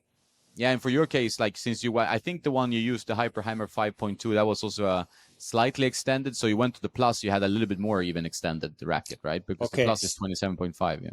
Okay, so I don't know if you know that, but the Hyperhammer 5.2 is longer. Yeah, that's what I mean, like 27.25. Oh, you did say. Oh, this is unbelievable. How do you know this? I know this stuff. This is why you're the GOAT. You understand? Like, do you know, like, nobody knows this? Nobody knows this racket. It's been like... No, I know this one. I mean, I think, like, this is a racket that was the foundation of Kei Nishikori. Of course. Henin It's Hardan. the same mold as the Age 22 you're talking about, the Kachanov No, racket. not Age 22. This is they call it, they have a different name for it. I will remember it, but it's like Wilson. But it's a Nishikori, correct? Nishikori, but he did never play the Age 22. He played with this. This is a 95 square. What's it called? What Nishikori had? He used a hammer, but it was the pro stock name. I'm blanking. What was the name of it? Age something, right? So that's what I'm saying. Like that, the Nishikori mold was exactly the same as my Hyperhammer mold. Yep. Exactly the same. It was thick on the same places, same beam width, same racket. It was a 95, same length. So it was the same racket, but obviously, I actually tried that one, the Nishikori one. It was a lot heavier. It was too heavy for me. Yeah. Mine was Azarenka also used this, and the Hardan, Henin Hardan. So yeah, that's why I say. And you know who else played with this for a little while? Todd Martin. Yeah, makes sense. Yeah. It's a good serving racket. Like it's a very nice because it goes through the air quick, and yet that extra length helps to pop on the serve. That's probably the primary reason why I liked it, because the length helps your serve. So that's why I like extended rackets. Yeah. But For again, your game, it makes 100% sense. You know, and I think for a lot of players, it could be like if you're big on the serve or like you play a double-handed backhand, like yeah. it's possible to use an extended frame. You get a bit more with it, you know. So But it's Jonas, seriously, like you're being modest now, but to have the length of a rack of a random Wilson racket from like 25 years ago and to know the length, 27.25, which is 100% correct, to know that, this is impressive. I'm very impressed. I'm just want to tell you that. I'm very impressed. the depressive or impressive, we'll see. But I know that one. I also I actually, guess. yeah, yeah. But, No, but I also I've tested all the rackets, man. Like so, I know okay. that racket because it was one of those rackets that I really liked. Yeah. It was not the Hyper Hammer, but it was the one that came after the N Pro. And code. Yeah, the Encode version. Yeah, Yeah. yeah. That But one I didn't this like so much. no, it felt different, right? Like this one was a bit stiffer, the one you It played. was the same mold. It had a different paint job. It was like definitely more of a glossy paint, and it was orange and white. And I remember Yeah, my I have dad. two in the closet here. Yeah, Yeah, my dad liked this racket. My dad played with it. I did not like it because it was a little bit different. So I but never you also really like a bit of a firmer racket. Like that's probably been your thing. Like you like a bit of a stiffer racket, right? That was softer, I think. always because ultimately I like responsiveness. So like to me, I like a powerful racket, as powerful as possible. I don't like a dead racket, and when I play with a dead racket, I don't like the way my strokes feel. You know, I wanna do very little effort on the court because I like to bunt the ball. My swings are, you know, they have a tendency to be long in the back, short in the front. Some of them. So I like responsiveness. Now, on the other hand, my technique probably suffered somewhat from that preference that I had. I think my game would have benefited from playing with a typical modern racket that's more head light and probably a little bit softer, more low power, and probably more a string that's low power as well, like hollow power, you know, something like that. I think I would have been forced to have more of a fuller swing path and not have the ability to play like I do sometimes, where I'm just kind of bunting the ball around and stuff like that. I think I would have probably benefited from different equipment. I'm honest enough to admit that, but my preference is what it is, you know, especially when I'm teaching. I want to I'm just completely, I don't know if you ever saw me hit when I teach, but I'm just bunting, Yeah, of course, right? yeah. So when I have a racket that is not very responsive, I'm bunting around, I just don't get enough out of the racket. I want the racket to play for me in a way. So that's always been my preference and always will be. But it's not necessarily the best for my game. I just want to put that out there. It's like I probably could benefit from a different specs, but yeah. The funny thing with this, yeah, sorry to interrupt, but the funny thing is like with, because I know a lot of coaches, right, and pretty high level coaches, and they, a lot of them like they have a racket. The coaching drives them to an easier racket because like you're doing so much, yes, so much hitting, and you want to minimize effort, right? So you can't obviously do full swings on your coaching, and sometimes you just want to block the ball back, and the ball still gets a decent. And it's also that thing where if you just block, the pace will not overpower the other person who's not as good hitting it back to you. So it's like it's almost like you have a coaching racket, you know. It's some people I know do that. They have like one racket for coaching, one racket for playing. Well, Right? here's But the it's facts. also difficult, you know. Like a racket that's low power requires a fuller swing. Okay, there's absolutely no argument about that. And so, when you're teaching, you're not taking full cuts on the ball, especially when you're playing with low level players. So what are you doing? You're feeding or bunting or you're volleying back. So obviously, those type of rackets, they're going to be a pain in the butt to teach with. It's much easier to take a Gamma 117 and just tap the ball and the ball flies on its own. So if you're going to do that 8 hours a day, it's going to be a lot easier than doing it with a super dead racket where you actually have to. I mean, you can do the same thing. It's not that big of a difference, but you do feel more effort and it becomes tedious after a while. So you're right. There is definitely such a thing as a teaching racket, no doubt about it. Yeah, I think so. I think it makes sense. Yeah, I want to get into like, because I mean, you're doing these Monday morning rants. You don't call them rants maybe anymore. I do. I call it Monday morning rant. All right. Okay. Yeah. We discussed that a while back, and we have. I mean, I know you're a big Rafa fan, as am I, and he pulled out now of the Australian Open. But there was some like me and my tennis friends. We were discussing this like, wow, Rafa is back. We were watching some of his tennis, and it looked like vintage Rafa, right? Yeah. It was impressive to see. What is your overall feeling like about his chances for this season? Based on what you've seen so far. Unfortunately, it's all down to how his body will react to those brutal rallies that he's going to be exposed to. The better the level of the opponent gets, it's going to be down to that. If his body can withstand that uh, pain, so to speak, because ultimately it is pain to play tennis at that level. It's excruciating, it's exhausting, but his body has been through it. He's older, and there's a high risk of injury, not only his hip but other parts of his body. Because I made a video a while back titled "Tennis is Unhealthy," and I listed all the injuries that Rafa has had, and it's pretty much his whole body. It's different body parts, and any of those parts can get re-injured. Now, I think he is a little bit more prone to injury than other players. So unfortunately, it's going to come down to that. When we're talking about his level of play, I do feel like there was some rust, but more in the important moments. In that quarterfinal against Thompson, where he missed balls on match points that he would never miss. So that was more of a mental thing. But I felt like the way he played in that tournament, if you imagine that style, once he gets more matches in his system, once the confidence goes up, he's going to be difficult to beat on clay. And he's going to be a force to be reckoned with. I think he has a chance, of course, to win big clay court titles, even the French Open. I do believe that. I really do, because that's just such a horrendous opponent to face, Nadal. That forehand is such a nightmare. You know what I mean? Like, just imagine that spin going to your backhand, whether you have a one-handed backhand or a two-handed backhand, and have to do that non-stop on clay, where it's harder to make winners anyway. It's an absolute nightmare. And as long as he's healthy, as long as he's fit, he's going to have a chance to take big titles on clay.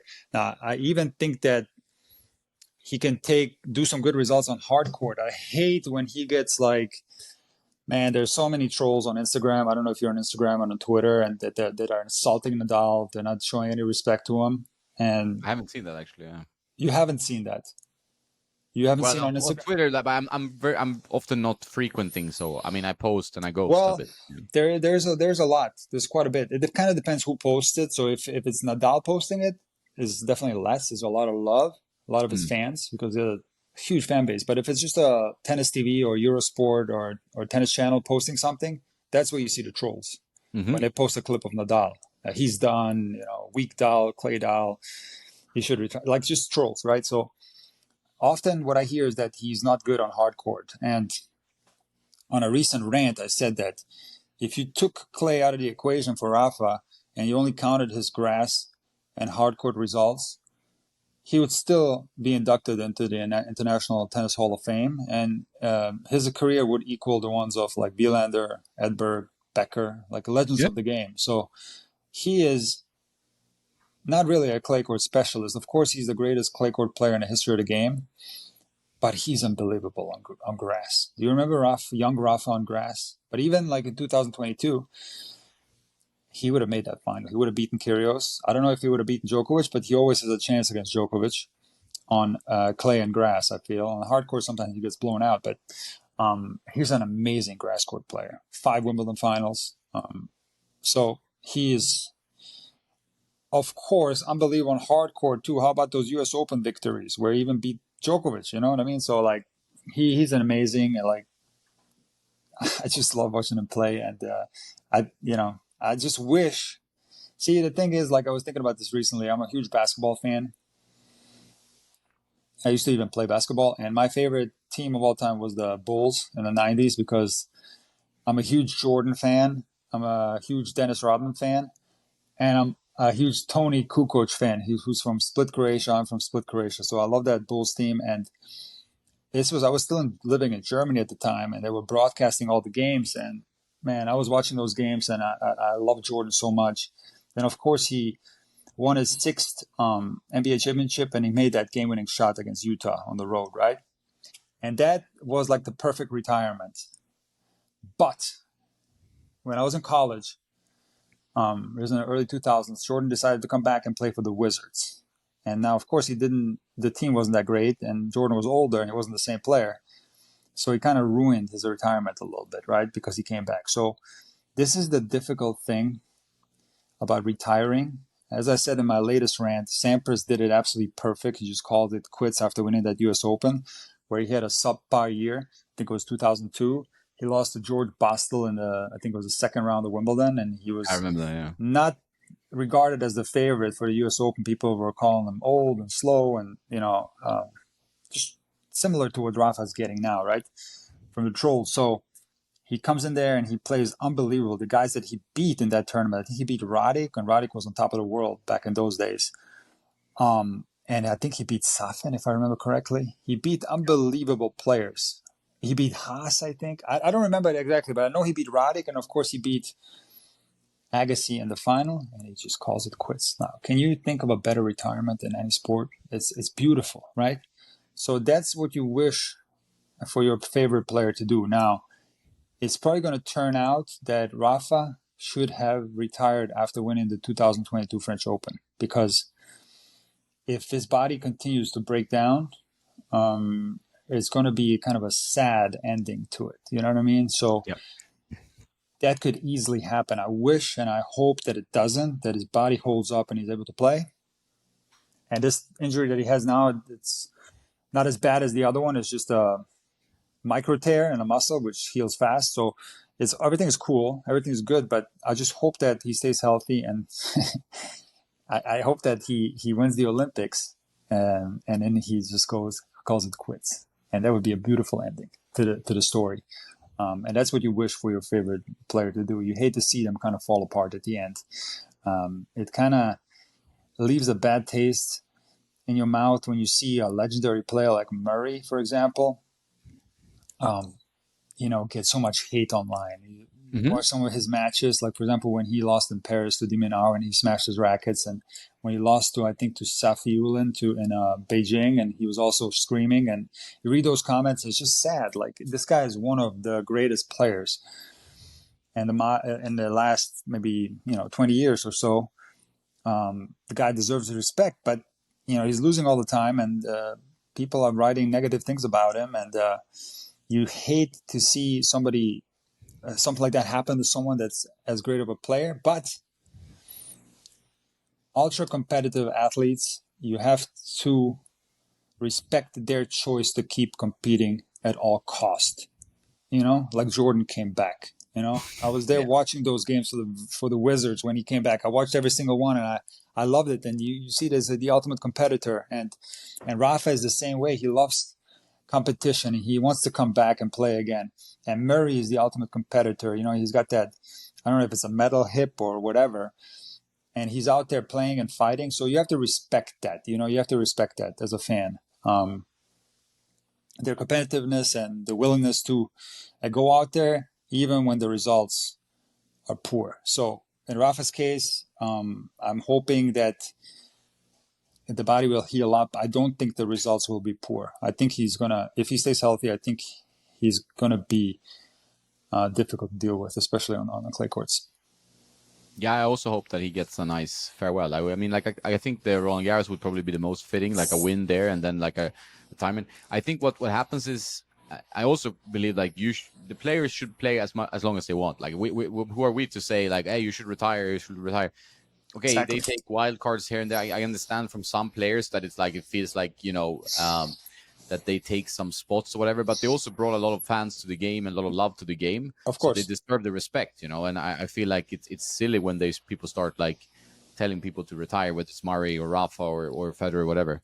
Well, that's not even the I'm sorry, but to cut you off, but that's not even the worst example. There are a lot more worse examples. For example, Wilander, your countryman. I don't know if you remember, like, Wilander was absolute legend of the game, right? Yeah. And then he was out for a while, and he decided to come back, and he was playing, but he was ranked like around 100. I don't know if you remember that. Yeah, I do remember that. Yeah. For a couple of years. And that wasn't even that bad. Well, what about Borg when he came back and played with wooden rackets when everybody was already using graphite? And he played a whole year like that. What about Muster when he came back and started playing challengers? So I that's remember Muster team in Vienna. I watched that. I think Yeah. it's like, yeah, you would be like, okay, this guy, he strings his rackets 40 kilos. You know, Muster always used to string in, Yes. and he comes in, he's 40 years old, Dominic Thiem, and he gets, he wasn't demolished maybe, but he lost pretty bad. I think I remember. What racket was Muster using? That's what I want to know. It Is was a this head Pro Tour 630, the Prestige? PT7A. Yeah, Prestige? the same Murray, like the same racket as Murray uses and Gilles Simon and these That's guys. what Muster was playing with? Yeah, but heavy Interesting. and high tension, very high tension. But again, like you said, who are we to tell Muster don't do that, you know? I respect their competitiveness, but you know, it's more for their own their own legacy. Like I understand, like it yes, could, the way Sampras ended was perfect, but you cannot, you cannot order that. You cannot just like pay for that. You have to be lucky that you're injury free, that you get the draw, that you get the chance. I mean, Ivanisevic, he had 3 Wimbledon finals. Who knows if he should have, like, he was qualified a wild card, wins the 4th, historical moment, amazing scenes, cries, and his father in this time, amazing story. Could easily have been like he lost first round. Could easily have been, right? So you don't know. It's that they try and they believe they can do it. That's the beautiful part. And then hopefully it turns out nice. But who knows? Sports is tough, right? So. Well, see, in Ivanisevic's part, he really wanted to come back the next year and be the opening match in center court. So that was for him the primary reason to keep going for another year. And then he retired after that, Yeah. But even if you look at Federer, like his last year was also kind of sad, Yeah, it was. Well, I didn't like that. Like, I wish he would have won the 2019 final, and he should have won that one. Yeah, that felt like a bit of a robbery. And then after that, it was all pretty sad. Like we had COVID, and then tennis just lost a little bit of luster. After that, he came back. Yes, and it was just he was a step slower. Of course, yeah. I saw that when he played Andrew Har in Geneva on clay. Yeah. And it was maybe one of the worst matches I've ever seen Federer play. And it was like that last year, and it was just a matter of time until he was going to be gone, So, but getting the Sampras trajectory, what I like with Rafa, when you saw Rafa now, is like, okay, rust, obviously. There's no chance it's not going to be rust. Right. But the Vamos was still there. The effort, the intensity, everything was there. It's just about like injury or no injury. Because if he's on his level where he's intense enough, obviously he can win the French Open. He might not win the US Open, but the French Open, he has a good chance of winning it, with this kind of tennis. I agree, 100%. He definitely has a chance. No doubt about it. No doubt about it. And the Olympics is also going to be played on clay or no? I don't know that. See, I'm not clear on that. I think it's going to be played at Roland Garros, the Olympics. That's what I thought. It's going to be played at Roland Garros, the Olympics. So he can win two clay titles to finish. That's why I said finish his career at the Olympics at Roland Garros. Yeah. But winning another gold. I couldn't think of a better scenario. That would be good. But knowing Rafa, I think if he's... Because here's the thing that a lot of people don't know. In 2022, Rafa was in a tremendous amount of pain when he won the French Open. Carlos Moya said that he's never seen anything like it in his whole life watching tennis, because Rafa was really injured. And he can play through a tremendous amount of pain, Rafa. And we watched his match against Taylor Fritz at Wimbledon in the quarters, where his family was begging him to stop from the stands, and Rafa just kept going and ended up winning that match. So he can play through a tremendous amount of pain. So I feel like if he can win the French with pain, right?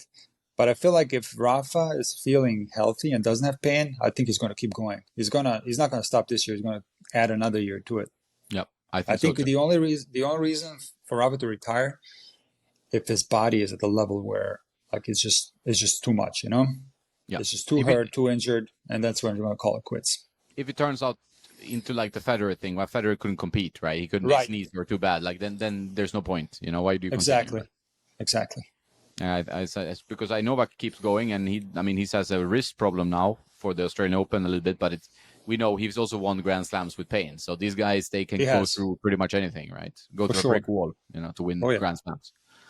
Pretty impressive. Yep. So who do you think, Australian Open? Do you have any predictions? I think it's going to be Djokovic, simply based on his momentum that he's carrying from last season. I feel like that's where it's really difficult to beat Djokovic, because he always finishes the year really strong.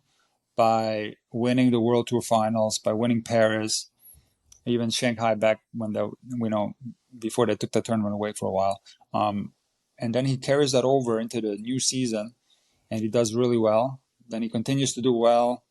Sometimes he blasts through Indian Wells, Miami, and then on clay sometimes there's some sketchy results, right? So, and then he picks his confidence back up for Wimbledon usually. So I feel like this part of the season and the calendar, it's very difficult to beat Djokovic. And I still think that if he plays the way he played in the World Tour Finals, which was unbelievable, I think he's the favorite to win. On the women's side, the big four are Swiatek, Rybakina, Sabalenka, and Coco Gauff. And I think the two players that are playing the best right now are Swiatek and Rybakina. So it's going to be like a toss-up between those two, but just based on that first tournament win from Rybakina, where she blasted through the draw and beat Sabalenka 0-3, I feel like I'm going to pick her. So I'm picking Djokovic and Rybakina to win the titles. Pretty good picks, I would say. Yeah.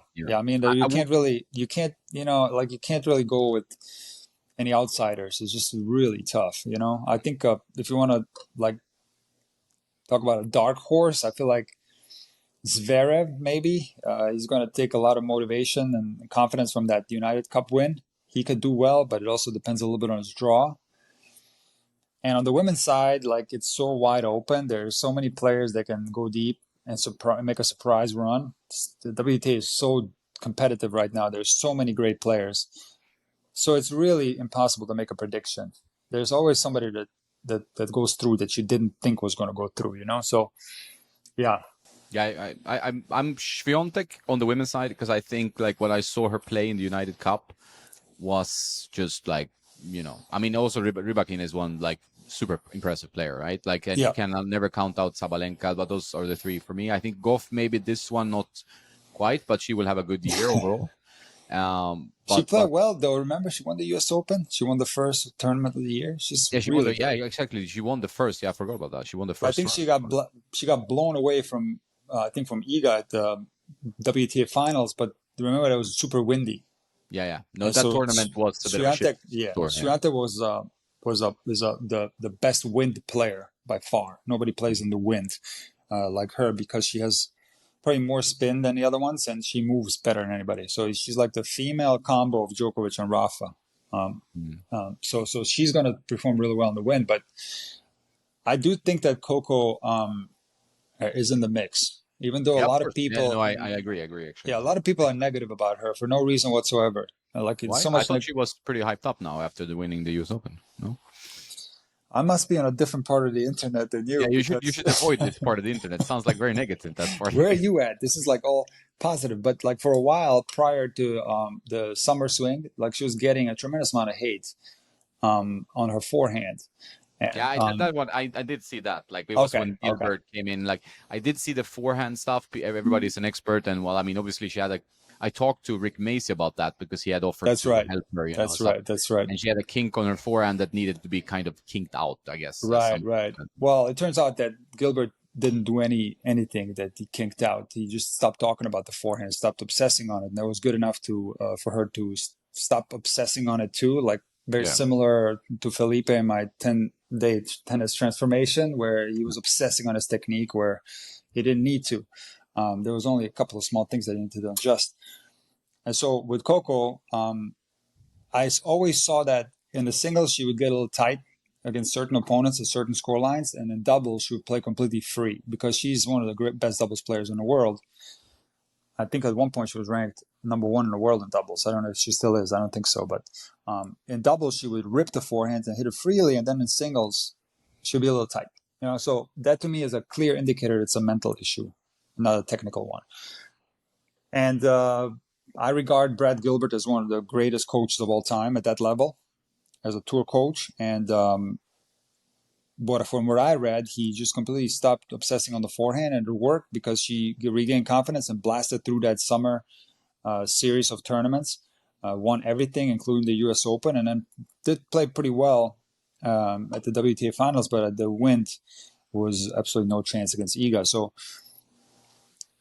when I read now, some of the commentary on her, I do feel like, the thing with Coco is that people want to compare her to Serena really bad, and they want her to be the next Serena, and she's just simply not that. She's don't think at that same level, okay, to be the greatest of all time. But I do think Coco, I saw her in person playing many times. She's an unbelievable player, capable of being number one in the world in singles and doubles, which is absolutely amazing. But do I think that she can win like 24 slams like Serena? Probably not. But people want her for some reason to be the next Serena, and I think this is where they're putting a lot of expectations, and there's a lot of trolling and stuff like that. And then on top of all that, this is what I do for a living, tennis technique. They're not understanding her forehand. They're not understanding her forehand technique, and I think that she has a horrible forehand when she doesn't. It was truly a confidence thing. So, like I said, I put her in the mix to do big things this year, including the Australian Open. She does have a chance to go deep and maybe even win. So let's see what happens. Yeah, no, it's good. And the women's draw is always kind of more interesting on paper, at least. Like it looks a little bit, because with Djokovic, you always have that, especially the way he finished. Like he's so good in these circumstances that you can't like count out that he's just gonna blow through the field. Like it's there's a risk of that. Would be fun to see like Sinner, for example. He's my dark horse, kind of. I think he finished really strongly, and he can do some good stuff this year. But can you call him a dark horse though? Like he's like no, a he's favorite. more of an open. No, he's more of a favorite, right? Yeah. Who's your dark horse? Like a lower ranked guy? Would you be your dark horse? Somebody that's not expected to win? Like, can you pick somebody that you think can do well? Zverev is probably too high ranked. He's a top 10 player, I guess. Okay. All right. I get it. I agree, though, that the way he played at the United Cup, the mental thing he showed there was quite impressive, right? And he came back. He won the trophy from Poland. Was just like all over it. Like Hurkacz had match points. Like the way he played the last two matches there was pretty solid, right? Like that's very impressive. Yeah. If you remember when he got hurt, when he rolled his ankle in the French Open, so good. He could have beaten Rafa. He was playing top 3 tennis in the world. He was top 3, in my opinion. He was playing unbelievable. I agree, 100%. I saw that match and I was like blown away by how good he was. Like I was like, I've never seen him play like this. It's crazy. And then when he came back, his level obviously wasn't the same. I was actually very surprised when he came back that he didn't immediately jump to like top 5. He didn't. And I was surprised because I thought that's what he would do. But I think that he does belong up there. I think he does belong in the top 5. I think I put him. See him play like that. Yeah. So, I think when you talk about like true dark horses that nobody's thinking about, players that I'm impressed with, it's Hamad Medjedovic. Very good He's player. A Serbian guy, and I watched him last year at a tournament. I think it was in Sofia. And I was like, wow, I never seen anything like it, man. Like he was ripping the ball so hard. Now, I know everybody hits hard. Don't get me wrong. All these guys that you see, they're hitting hard. All the WTA players are hitting hard. But something about him, like he's got a fast arm. He's got a humongous serve. That guy impressed me a lot. And he's kind of a different build. He's not your typical like 6-pack abs type of guy. He's reminds me a little bit of Becker, like, I don't know. Something about him is interesting. So I like him. There's another guy who like is intriguing to me as Shevchenko. You know him? Yeah. I've seen him a bit. Beautiful serve, huge game, very modern technique, like, forehand, backhand, a great mover. So I think he's got chances to do well. Safi Ulen, who you know personally, I think. Yeah. That guy is such a beast. Wow. Yeah, he's good. No, he's good. He's so solid. Did you see him take out Alcaraz in Paris? Yep. Yeah. Unbelievable. So that guy can go deep. Then of course, like you got the really young guys like Van Ascher, and then the Arthur Fils. Fils, I'm more impressed by them. Van Ascher is good, but I think Fils has the power and the modern game, and also he has already won a title. He's one of the guys that I Van Ascher is like a Goffin type. Yeah, exactly. Which I do think there's still a time and a place for guys like that. I do think so. Like those type of guys can still do some damage. So those are the young guys. Like I do think that it's going to be tough for them, to go deep. But those are, if you ask me like a true dark horse, somebody that nobody's thinking about, there would be like those 4 or 5 guys. Yep, I agree with that. I mean, Ben Shelton is quite interesting. I mean, pretty hyped up in the States. Well, I mean, the reason why I'm not mentioning him because like he's already part of the mix, right? Like he's Mm. already won the title, and people are thinking of him. I'm like because you said like talk about a true dark horse, somebody that Yeah, nobody knows. Like you got to pick guys that are a little bit more under the radar. So, but yeah, yeah, I agree. he's man, that serve. I mean, I did a video on his serve. It's something from a technical standpoint that I've rarely seen. It is an incredible serve. It's unbelievably powerful, very difficult to return. And on top of all that, he's lefty. So he's, with that serve, he's going to be a nightmare to play against for many years to come. And he's capable of doing big things. Yep, agree. No, he's a guy that's interesting to watch as well. He apparently changed a little bit of his forehand. He tried to make it shorter, as I saw some video. I mean, and it looks different, Is there To ever going to be a time when somebody makes their forehand longer? That's what I want to see. I want to see that one guy who like goes against the grain and like, well, let's make the forehand a little bit longer.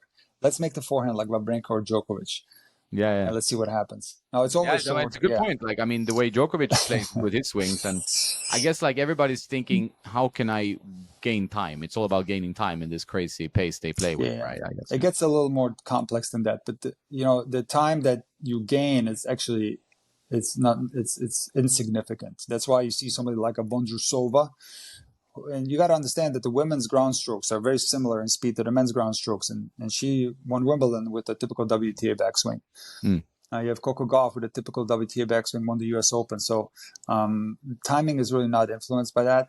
I will say that it's definitely less likely that you're going to have success on the ATP where, there's also the factor of spin that also changes the equation. So you have seen in the 2000s players with a little bit larger backswings, WTA style, but it's going to be a different backswing. I think that's why it's such a huge topic because coaches see this in the last 20 years since, I don't know how long YouTube's been around, but you've seen this countless times where people show you a typical WTA forehand and an ATP forehand and I see, okay, the ATP forehand is shorter and the take back, and I think this is the way to do it. But it gets a lot more complex than that, and there's actually a lot more different types of forehands on the ATP than people tend to believe.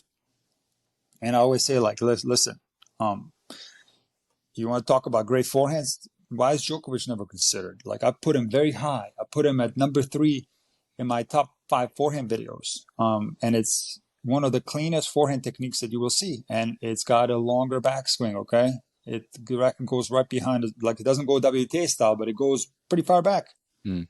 And he's just fine. Like, so I feel like there's a little bit of an obsession on, you talk about, Shelton doing that. There's a little bit of an obsession on this in the last, ever since YouTube came out and people started posting slow-mo from tournaments, ever since people saw these differences, because here's the thing though, this is why I say YouTube, because when you look at a forehand in real time, you don't see the length of the backswing because that part of the swing is continuous and it's already fast. So a WTA forehand looks phenomenal. Like, you look at like Simona Halep's forehand or Svitolina's forehand or Sharapova or Azarenka or whoever, and you look at it in real time, it looks beautiful, right? Sloane Stevens, Madison Keys, it looks beautiful in real time. But then when you slow it down, you start breaking it up in different parts. Now it starts looking ugly.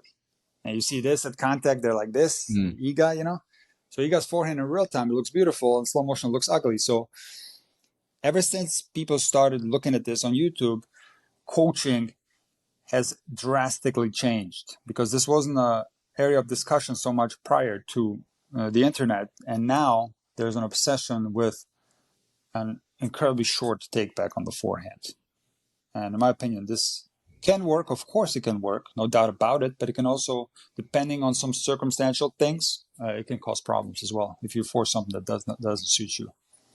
Yeah, and the technique is also a part of your whole footwork and your whole personality and the way you play. So it's like it's not an easy thing. You just press a button and now it's shorter. It's like it's a whole timing, everything, timing the whole chain. So it's not that true. easy. It's more very complex actually. Yeah. Yeah. So I think you raise a good point. I think that YouTube and the presence of all these video, hours and hours of video analysis from billions and billions of coaches and people. And it's like, it also can get into players' heads, it can get into coaches' heads. It can be like they start obsessing over details that in a match situation, like, who cares how it looks? It's all about the results. Like, you're winning your matches, you know. It's not really like how it's the same way, like you talked about. Yes. Coco Gauff, which was interesting, is that Brad Gilbert, he was not known for having good technique or style or anything special, but he got to four in the world. Like, he's just was a very, very successful match player, right? And mentally very strong, smart, played his tennis the way he could maximize his potential.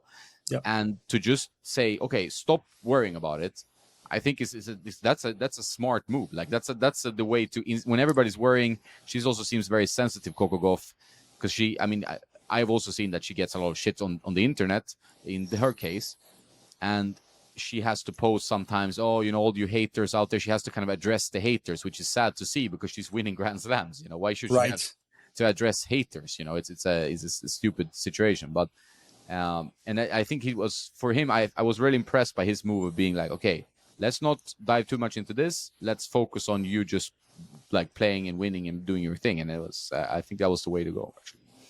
Not obsessing over these things. It's true. It's true. Simple logic would tell you that if somebody is in the top 10, they probably have good technique, you know. If they're in the top 1,000, they probably have good technique. Okay. That simple logic would tell you that. So technical things are probably very minor, or they would never have any chance to make it there, you know. So it's a little bit different on the serve, I will say, because it's a whole nother story for another day. But when we're talking about forehand and backhand, those have to be pretty good if you want to make it to that level. So what people often get confused with is style over fundamentals, and it's something that I cover in great depth on my website. I have a course that goes in depth on every single stroke, what the differences are in style and fundamentals. Now, unfortunately, coaching in the last 20 years, from what I've seen here in the junior tennis mecca of the world, which is Southeast Florida, is an obsession with style. Regardless of the age and the gender of the player, it's an obsession on style. And the person that's responsible for this the most, who I fault the most for this, is Roger Federer. You know, obviously not him, not he didn't do anything, but everybody is in love with Federer that's teaching tennis. 99% of coaches are in love with Federer, especially if they're a little bit older. They're stans of Federer. You know what I mean by stan? Yeah, of course. Yeah. So like they obviously want to teach that style, and that's how it all started. On the serve also, by the way. And, you know, that's just something that is complete style. Because what I've done with a lot of tedious work, and what I teach is fundamentals over style. So that is actually in itself a beautiful way, because now when you allow a player to develop their own style, you're going to see players with different styles, how it used to be. You mentioned Brad Gilbert, but there were so many different styles back in the day. You had, you know, some quirky techniques too, like, you know, Carsten Brasch. Remember him? Yeah. There was some quirky techniques out there. There was, you know, Edberg had a weird forehand, but, you know, it was very more effective, but it worked, you know. It was more freedom then. It was more style. Now, unfortunately, the trend is just a lot of similar looking strokes and just blasting from the baseline. So when you allow style to take care of itself, in my opinion, you get a more beautiful game. Now, of course, you have to teach the fundamentals, or you're not going to have a chance to get better at tennis. So there's no doubt about that. And now the question is, like, what's style, what's fundamentals? That's where it gets a little bit tricky. But I do my best to try to put videos out there where I show the differences and what I think is important. And when we're talking about the length of the swing, while there are some like similarities on the ATP, it is a cornerstone of the intuitive tennis methodology that part of the stroke is developed intuitively and not messed with so much. Now, I think when somebody has issues, like when somebody has problems, now we can maybe look into doing some changes. But generally, I don't look like when you're playing tennis and the racket goes behind you, you can't see the racket. There's a lot of people don't realize that. Like, you're looking forward at the ball, and you don't know what the racket's doing back there. So ultimately, it happens by feel. You know, when you don't put a lot of thought on that process, it's likely going to be something that your body figures out on its own, and it's likely going to be the same every time. By you focusing on it and try to do something, number one, it's going to be very difficult to do because you don't exactly know where the racket is. So ultimately, you're forced to break down your swing and lose all the continuity and the flow of it. And you just create big problems for yourself. And I think you mentioned Coco being very sensitive. I've seen actually, this is crazy, but on Facebook, this person will remain unnamed, but there's somebody that like secretly recorded Coco training and they were showing what they were doing on the forehand. And if I told you like the comments, it's just insanity. So like it was the obsession with her forehand was solely on really things that make no difference, which was her grip, which is more extreme, and the length of her take back. Both things that I would leave alone and not mess with. Why would I do that? Because there's evidence to show that there's nothing wrong with those things. Like I said, she was ripping the ball in doubles and #1 in the world in doubles. And just the sheer fact that she's ranked so high and winning matches, and then it's a purely mental thing. So, you know, it's a long story short. Technique can get quite complex, and I think there has been a huge influence in the way tennis is coached because of the internet. I do think there's a huge connection with that, and Roger Federer.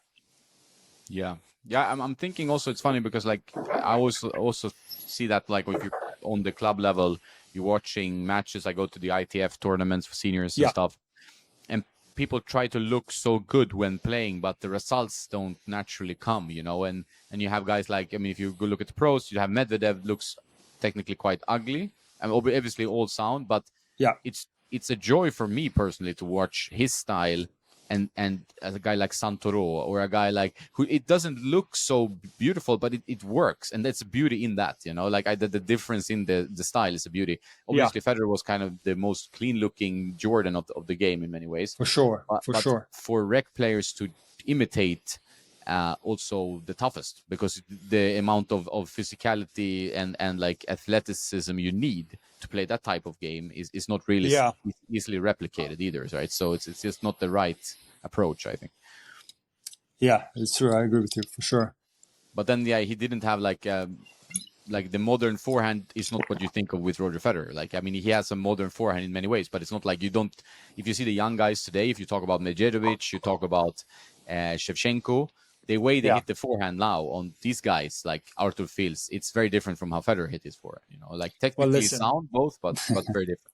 Well, first of all, the way you hold your racket is a huge factor on a forehand, and it affects many different things on the forehand. The angle of your wrist at the moment of contact, it affects a lot of things.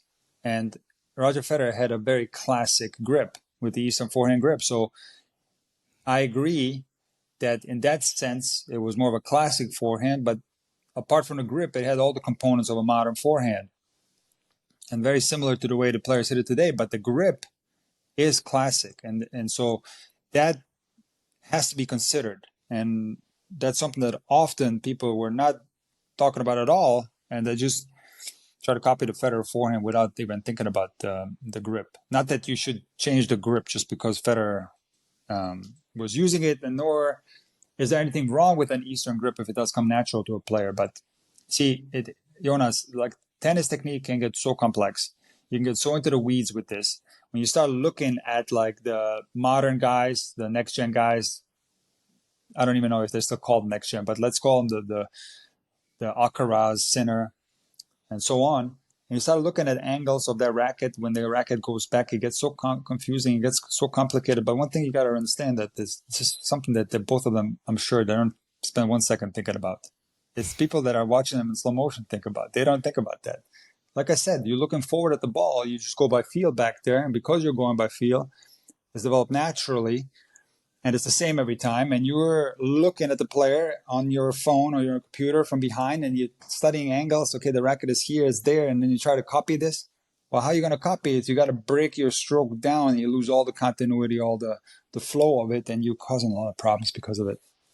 Yeah, 100%. I think that's very good advice as well, not to overthink that stuff, you know? No.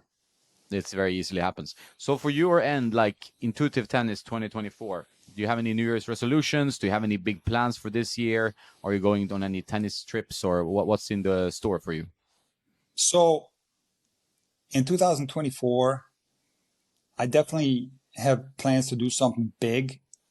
I really don't want to announce it because I don't know. I'm not sure if I'm going to be able to pull it off. But I have planned a series of videos that could be quite fun. But in addition to that, I plan to do a lot more tennis equipment videos because that's something that I really enjoy. And that's the connection that you and I have, where I'm a tennis nerd too. So I love tennis equipment, but not just rackets, also like shoes and ball machines and stuff like that, like just tennis equipment in general. So there's going to be a lot of videos on that coming this year. A few days ago, I played with Shamir for the first time in probably 6 months. He's a player that's very popular on my channel. And he was out for a while with a chronic foot injury, but he was able to find these insoles from this one doctor, and he's feeling a lot better. And so we played, and he's playing better, and he doesn't have as much pain. So he's going to be featured a lot more in 2024. I'm going to try to feature a ton of match play. And I hope that I can pull off the thing that I'm planning, but I just don't want to announce it. But in any case, I'm going to try to just continue to do my best and make the best videos possible, the most valuable videos possible, and share my passion for the game and my passion as a coach. That's why I'm going to keep doing it. I'm going to keep plugging away. That's great. I think people look forward to that. I think also you have coaching is your heart and soul, but I think all of us tennis YouTubers are also liking to talk tennis about whether it's like match play, it's gear, it's player profile, it's history, depending on your stance. So it's fun to cover more things tennis, because if you're just talking coaching, just talking gear, it can get a little bit repetitive, So it's fun to also cover some other topics sometimes in tennis. I think a lot of these topics naturally overlap a little bit, like it's just all connected to each other. And I think all of it is important. And just to keep your channel interesting and entertaining, and also for yourself to keep, and not get bored with the whole process. If you keep making the same videos about how to hit a slice backhand, it's going to get boring after a while, right? And people are going to get turned off. So I feel like you have to be versatile. So see, there's a lot of niches within the tennis niche, right? So, and I don't know if you say niche or niche. I always say niche. Could be wrong. I don't know. Same. Yeah, but there is the match niche, right? Winston Du. This guy deserves a shout out. Are you going to have him on the channel? Did you talk to him? I should. Yeah, I haven't talked to him. Yeah, well, I have. He reached out on my comments, so I think I said I wrote something in the comments. But I don't really Sometimes it's not that easy to get a hold of people if they're not only on YouTube, Yeah. Of course. So he's a guy that's from Rockford, Illinois. He's in California now, obviously, but I used to live there and teach tennis there. So we have this connection, and I talk to him all the time. And what he's doing for the tennis community is so huge, because he's getting a lot of people to tune in and watch these matches, and it creates an interest for the game, and it's just fantastic. And he's doing so well. I mean, he puts all these interesting matchups on his channel, and that's great. Then you have Felix from Tennis Brothers. You go into his comments and you see all the time young players that are inspired to go out there and train. It's awesome. I see it all the time. Oh, Felix, I love your videos. I want to, you're inspiring me to go out there and train and play in college. So this content that we're making can be very inspiring, regardless of the niche, whether you're doing tennis equipment or whether you're doing technical videos or showing matches.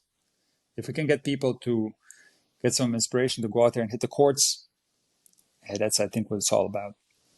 Yeah, I think that's the main goal that you should strive for, is to kind of bring, whether it's information or entertainment, or hopefully a bit of both. I think that's it. And do it in your own style and voice, and that's what you can bring, really. Then it doesn't really matter what niche you're in, as long as you can bring that.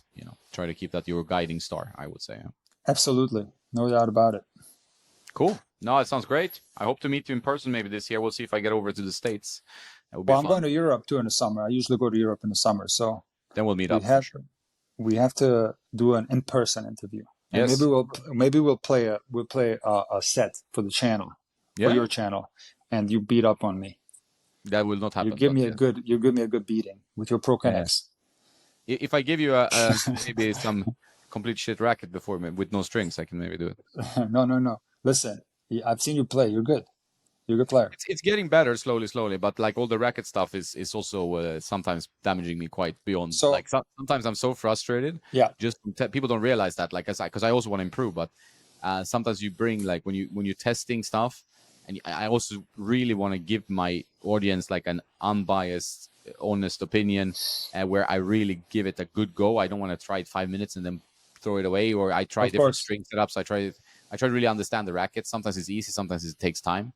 Hmm. And then you're like, oh my god, I need to get back to my own tennis. That's why, like yesterday when I played with Daniel for without any testing Yeah, involved, I was like, oh, I was playing the best I've done in a while, so it was nice, right. and feeling a bit back in business, But then we'll see. But what is your best shot and worst shot? Like I've heard you say sometimes you don't really like your backhand that much. Is Yeah, that my true? backhand is a constant work in progress. My slice is pretty decent. I would say that's. I think Daniel would agree with that. But that's, yeah, my forehand I'm pretty happy with overall. Yeah, Like you're strong I can forehand. serve decently for my height, and but the Yes. backhand is usually what lets me down. So that's where I would need some coaching, especially. I mean, need coaching with everything, but backhand. Well, I don't know if you know this, but for a while, this is not so true now anymore because tennis technique has become so uniform. But in the 80s, 90s, maybe even in the early 2000s, all the Swedish tennis players had weird forehands. This is I'm not Yeah, talking yeah. about Borg. I'm not talking about Borg. I'm talking about after Borg.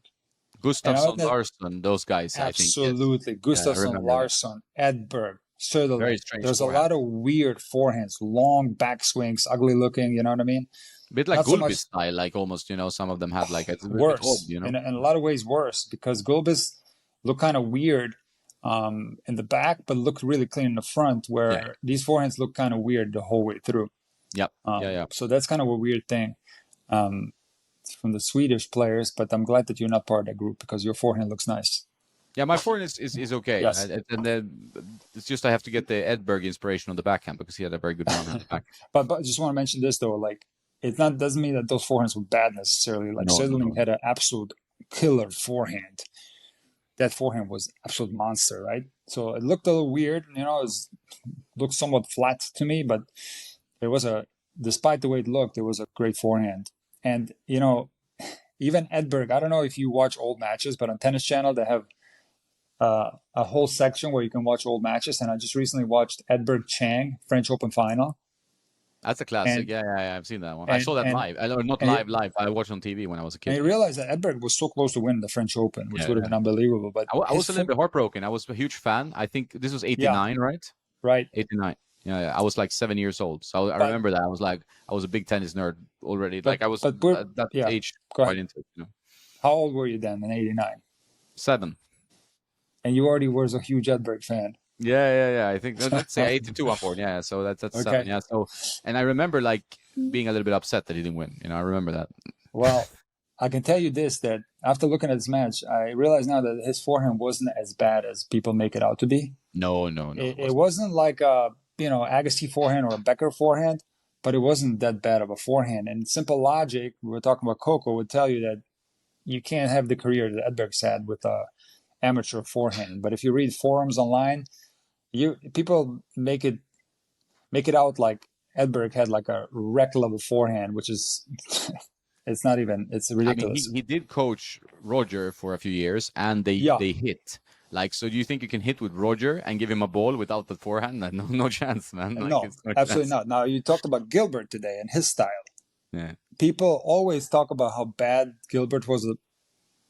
Like, if you want to go on YouTube and watch highlights from Gilbert against Becker, I think it was at Cincinnati. Gilbert was unreal. It was such an unbelievable player. Great strokes. Yeah, a little bit unorthodox. It's a little different. The way he walked and ran on the court was a little different. But his strokes weren't necessarily as beautiful as some other players. But he was an unbelievable player. So, yeah, I just want to say that. Like, it's a perception, general perception, but the reality is sometimes different. And especially when we're talking about Edberg, who I love, I the think there's forehand a wasn't as bad. no, and I think there's a little bit of a trend, or trend. I don't know. It's the today's society. It's like people want to diss things from the past online, like they keyboard warriors who Oh are my never hit a forehand. God. You know, they want to, like, I mean, even you had this Kyrgios Becker thing, like where Kyrgios kind of disrespecting Becker's accomplishments. And I mean, I Yes. like Kyrgios. Like I like his game. He's a bit of a off his head sometimes, but you know, he seems like a nice guy genuinely when outside the court. When I met him briefly, you know, but you can't go and say this degrades of the game. Like this is not really on. You know, I don't think that's fair, right? It's not okay. Jonas, you hit on the nail on the head. This is unbelievable the way you transition to this, because this is 100% something that is happening with the young generation. When I grew up, it was always like respect your elders, Yeah, of you know, course. especially when we talk about tennis, you always respect older players. For one, they can probably still kick your butt, because when I went to college, I was a young guy, and my coach Mel Purcell, who was on tour, quarterfinals in Wimbledon, 20 in the world, he was already in his mid 40s, and he was like, dude, we probably played like, let's just say if we play 100 sets, he probably won 70% of them. Like he was beating me often. And I had ultimate respect for the guy. I would not say one bad word about his technique, and it was already a little bit classic than what you saw then in the early 2000s. It was already, the technique was already somewhat outdated, the way he was playing. But I wouldn't in a million years say that this guy sucks, because I had respect. But what I see now more than ever before is a general lack of respect towards the older generations on social media. But I'm also seeing it in tennis, and that's why I was so motivated to make a video about that Boris Becker and Kyrgios exchange, because the way Kyrgios was talking to Becker, the way he was communicating with him, complete lack of respect, and I thought it was uncalled for, and that's why I made that video. I did not like that, the way he was talking to him, because yeah, I just think it makes like because I'm like I'm not a curious apologist, because sometimes he gets, you know, he loses his mind, and it's I mean, but he seems like an okay guy off the you know, off the court, and he goes on rants on social media, which some people do these days. But then, like, I think you just why do you do this? Like, there's no point. Like, you just hurt your own personal brand, right, by doing this, because he lost my respect. Yeah, to be honest, like I really felt like, okay, I sometimes like, oh no, but I like Kyrgios. He's a cool guy, you know. It's like I like his game style. He brings people to the game. But that's, even though Becker has done the shit with taxes, whatever, I don't care. I felt like you don't need to go in this like mind. Why do you like go and bash him? You have nothing to gain. There's zero gain. Like, well, I don't first of all, understand. what he was saying too was not factual. No, He was saying that Becker was serving, if he was lucky, there were guys back then was serving 120. Becker was serving 141. Now you talk about like Shelton has a huge serve at 146. Becker was serving 141 with the of Stuza course. racket. Yeah, Jonas, remember that racket, the Stuza? I have it. Oh, you did? Of Yeah, I have a course. Boris Becker. It's from the head factory. It's like it's in plastic. Yeah. It's that old. You meant the old like Puma racket, right? Yes, exactly. Yeah. So I have it. I haven't even unwrapped the plastic. I would like to string it up. It's supposed to All right. be like a class. It's one of those limited edition. You know, the only 5,000 made. Imagine serving 141 with that racket. Are you joking Yep. me? Imagine It's crazy. serving a 135 like Sampras with that, what is it, 85 square inch racket head? Yeah. Was it Yeah. Wilson Pro Staff? Yep. Dude, like that's like pretty close to impossible. So these guys were beasts. These were some of the greatest athletes to ever step foot on a tennis court. Of And course. people Yeah. always say like tennis evolving, athletes are much better. Like, okay, so again, my favorite player of all time in basketball, Michael Jordan, he's absolutely considered the GOAT, best of all time, and he played basketball what, 30 years ago, or longer than that, 40 years ago. So it's look, it's true that sports evolve, but the best of the best back in the day, they were pretty spectacular when we're talking about tennis. Edberg, Becker, Lendl, McEnroe, Connors.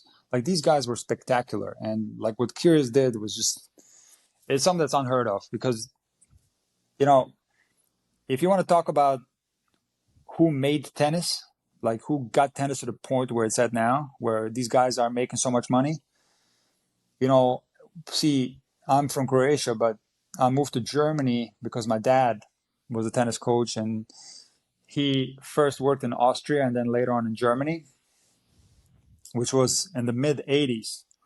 And I always thought that that's where the tennis boom was. You know, the mid 80s when Becker won his first Wimbledon in 85 and then Graf Yeah, came shortly huge. after. And I thought that was the boom.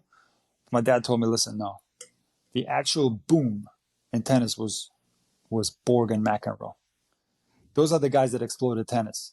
And then came the Beckers and the Stichs and the Edbergs, and then came the Sampras and the Agassi, and then came the Federer, the Murray, Nadal, Djokovic. So see, these guys built tennis to this level, and you have to thank and respect each generation prior for making this happen. Yeah, That's I it. just like I don't understand like this, like because I don't, because I think there's a disrespect. I mean, this is also in society in general, but like the world was different, equipment was different, people were different, they ate differently, but still, like, so you really should only compare people against other people from that generation. Right. And but even like looking at serve speeds and stuff, there's no way you can argue that these guys were not unbelievable athletes, They were. exceptional tennis players. It's just like pointless argument for him. So It's so stupid. yeah, Jonas, it's stupid to compare because we'll never know the answer. How exactly. would we? Because now when like Kyrgios play against Becker, because Becker can't move and he's old, it makes no sense. So you would have to imagine a young Becker against Kyrgios now, and that's just impossible. Like, and Yeah, then and you have how to do you do it with the equipment? Like, do you get the same training exactly. equipment, the same And so food, the same it's everything? just You know? really it's a really stupid discussion, and I really that's something I never talk about. I avoid this like the plague. The only time I talked about this was when there was somebody that asked me. This is hilarious. This is a couple of years back. They asked me whether a 4.0 could beat a Grand Slam champion from the past, like a McEnroe or a Connors. And this led to the most disastrous period of time on intuitive tennis. This a couple of years back, which led to me talking about this, and then this led to like this thing that I tried to do called Beat the Pro, and this just opened up a can of worms that I'm never going to open again. But this is the type of thoughts that people have. They think that if they're 4-0, they can beat like like John McEnroe. So yeah, They can't it's beat, good. like, you can go back to the 1800s, the best player, then not going to beat that guy either. I mean, come on, like, this is ridiculous I stuff. think we talked about this last time I was on, so we don't have to really talk about the like rec level versus pro level. It's something No. that's already been done. It's a part of But yeah, that thing. Yeah. yeah, but yeah, I think this is an interesting discussion and it's fascinating. But I love the past and I enjoy watching old matches just as much as I love watching the current ones. So that's just me. Same. I can watch an old match. I can go a Federer Nadal match. I can go a Edberg match. Yeah. I think I don't go back. I mean, only for like research reasons, and I want to learn more about the game. But Yeah. I tend to go like childhood heroes, like Edberg's era, because that's when I grew up watching tennis, and then I guess all these guys, big heroes for me. But I could easily also watch like a match from the 70s, if it's like interesting tennis, because I like the sport, Yeah, go ahead. I just watched Lendl McEnroe French Open final. I just watched that. That was cool. Fantastic match. What a roller coaster, So I don't know. It's just great. But of course, like the more back in time you go, the slower it gets. No doubt about it. There's no doubt about it. So if you have the need for speed, the current form of tennis is going to bring you a lot of excitement. But I don't find that. I think there's also something to be said for like. There's a point where it might get almost too fast. Like there's also an enjoyment in watching a little bit slower pace, because you have more time to understand what they're manipulating the ball, and it's just about power, So there's also a point. I think. Jonas, if you remember, we talked about style versus fundamentals a while back. That's definitely related to that, where not only do players' technique look identical in some cases or very similar, but it's also the way they play. And it's just a power baseline game with very little variety. And even Nadal said it's something that it's a shame that you don't see more variety. That's why Alcaraz is so great, because he does have some more variety. He likes to serve and volley. He likes to drop shot. He likes to mix it up a little bit. But a lot of other players don't. And if everybody plays like that, then I think tennis is going to suffer. I think ultimately it's more entertaining to watch different styles compete against each other. I think back in the day, watching a true baseliner against a true serve and volleyer was something that was so weird. You know, it's like it was so interesting to see how let's say they played on clay, right? How is the serve and volleyer going to do against the baseliner on clay, and then vice versa? How is the baseliner going to do on a fast surface against the serve and volleyer? Like, it just created these interesting scenarios that you simply don't see that much anymore, where it's regardless of the surface, whether it's grass, hard court, or clay, it's pretty much the same thing. Like boom, boom, boom, forehand, backhand, topspin, ripping, running, super high athleticism. It's pretty much that's what you see now, Yeah, unfortunately, and not and so much it's of the variety of play. not always the easiest product. I broke my racket. Easiest product to sell because Yeah, it does look a little bit two-dimensional, and you can have like these two amazing athletes, like a Russovori versus another baseline player who's yeah, very good, top 50 players, and it gets kind of like the same kind of rally, you know, like you see the same yes, points being played over and over. You go back, Fed Nadal, obviously the one reason they were, you know, extra interesting is that the contrast in style. Even Nadal said that recently. Like that is why that is a special rivalry, true. because they're so different. Even Djokovic Nadal, sometimes you can get bored with 48 shot rallies. You know, it's like Yes, it's so impressive that it gets boring. You know, and going back like Agassi, Sampras rushing to the net, Agassi finding yes. that like centimeter extra passing shot. You know, that's a great entertainment. You know, how can you not like Oh, that? You know, it's it's best fantastic. part. And I'm not saying that it's not entertaining now to watch tennis. It is, but it's just looking ahead. Like, I'm very scared for tennis, for the future of tennis. I'm very, very worried. And this is what I ended 2023 with, like in a rant. And it has to do with just society and social media in general, where attention span is getting smaller and smaller. Um, and therefore, like, what you see on social media is shortened formats, like under a minute highlights. And this is the type of tennis media that people are consuming. People are not watching tennis matches on TV anymore as often as they did in the past. Like, the young generation doesn't even watch TV. They don't watch TV at all. Of course, not everyone, but like the vast majority of them don't. I They're on don't their watch TV, phones. so I I don't. don't either, actually. So, Yeah.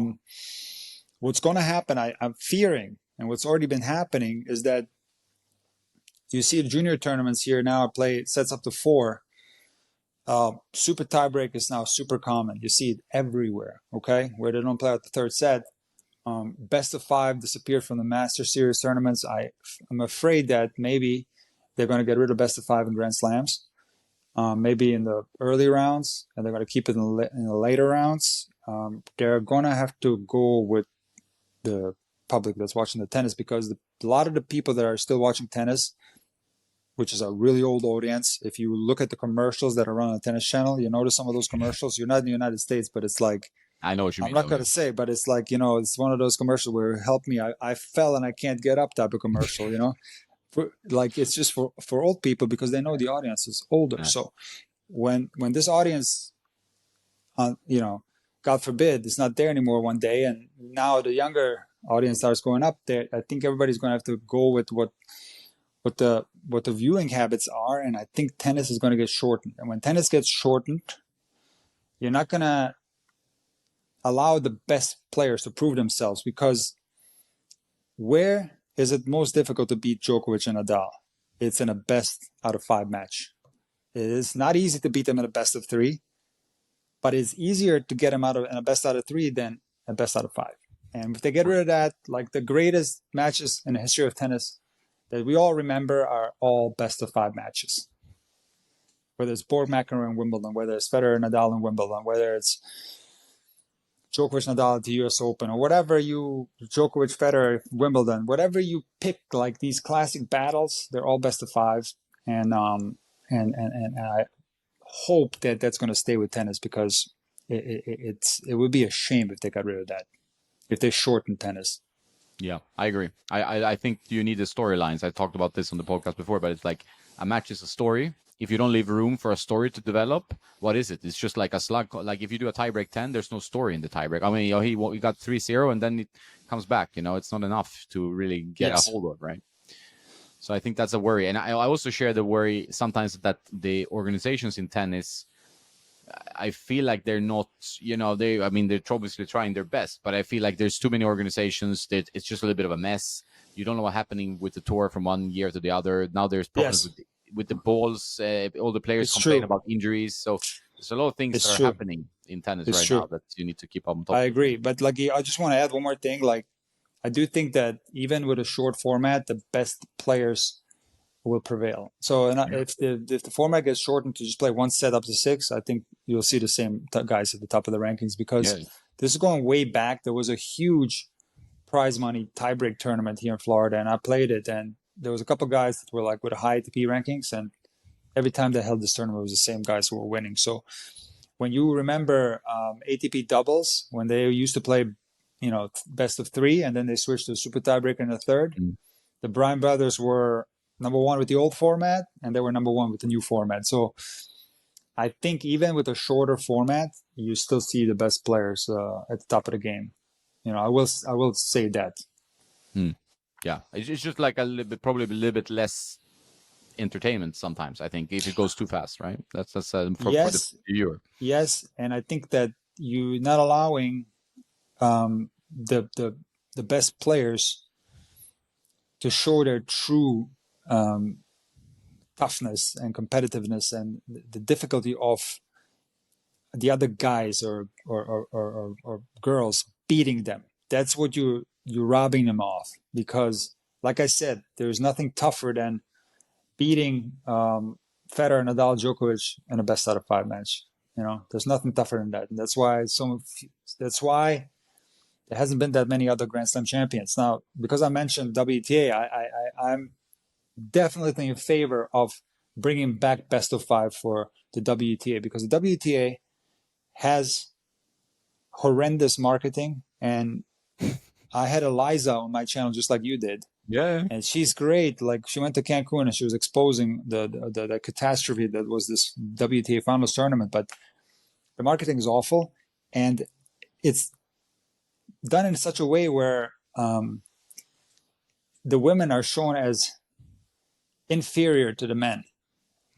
It's like it's okay for them to get coaching on the court and the coach come on the bench, but not for the ATP. Then, like, in Madrid, the female player gets a small cake and the male player gets a huge birthday cake. You saw this? Like, it's Yeah. It was for some insane. reason it's like they were shown as the inferior sport. They play the final on a Saturday, the men play the final on a Sunday. Now, some of this is also tradition, tennis tradition, but they need to do a better job marketing, and the women are highly capable of playing best out of five. They're the best athletes that you've ever seen on WTA. And I'm not saying play the whole season best of five, but why not just in the WTA finals make the final best of five like they used to do, or And the make the slams, I fine think. the Slams from yeah quarters at least. Yeah. yeah, or make the Grand Slam finals best of five. You see I agree. unbelievable matches. You see unbelievable matches, and then you know how they always say like, oh, the women's final was like, even Kyrgios said this. The women's final was like, 3-0, and the men's final was 8-6 in the fifth or whatever, or 7-6 in the fifth or whatever it is. Um, and then they say like how that's so unfair regarding the prize money and all that. So it's easy fix for WT. Just make Yeah. it best of five. Then you don't get those like 45, 50-minute matches in the finals anymore, which, by the way, this can happen even in the men's. How can you control that somebody doesn't blow the other person out? Like, happened to Nadal against Federer at the French in the semis. Federer got like, I think, 4 or 5 games or something like that. So Final, actually. was it the final?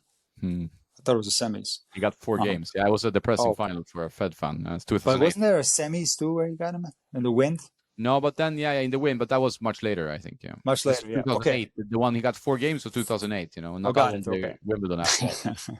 one of my most beautiful memories. But yeah. Anyway, I think WTA can do a much better job with their marketing. I And agree. we just have to see. 100%. I think that's the thing that they need to I mean, they're getting in a new CEO, but then the same guy stays as the director. I'm not sure that's the way to go, but we will Right. see. But they need to do something, because I feel like the WTA product is very good. The players are obviously very, very good athletes. Yeah. You can make it entertaining, but I think also you lack that storyline if you don't do 5 sets. I think I really feel like the 5 set, that's where I am most excited about tennis. I love a 5 set match. Like Me you too. can tune in and out of it if you don't have time, that's fine.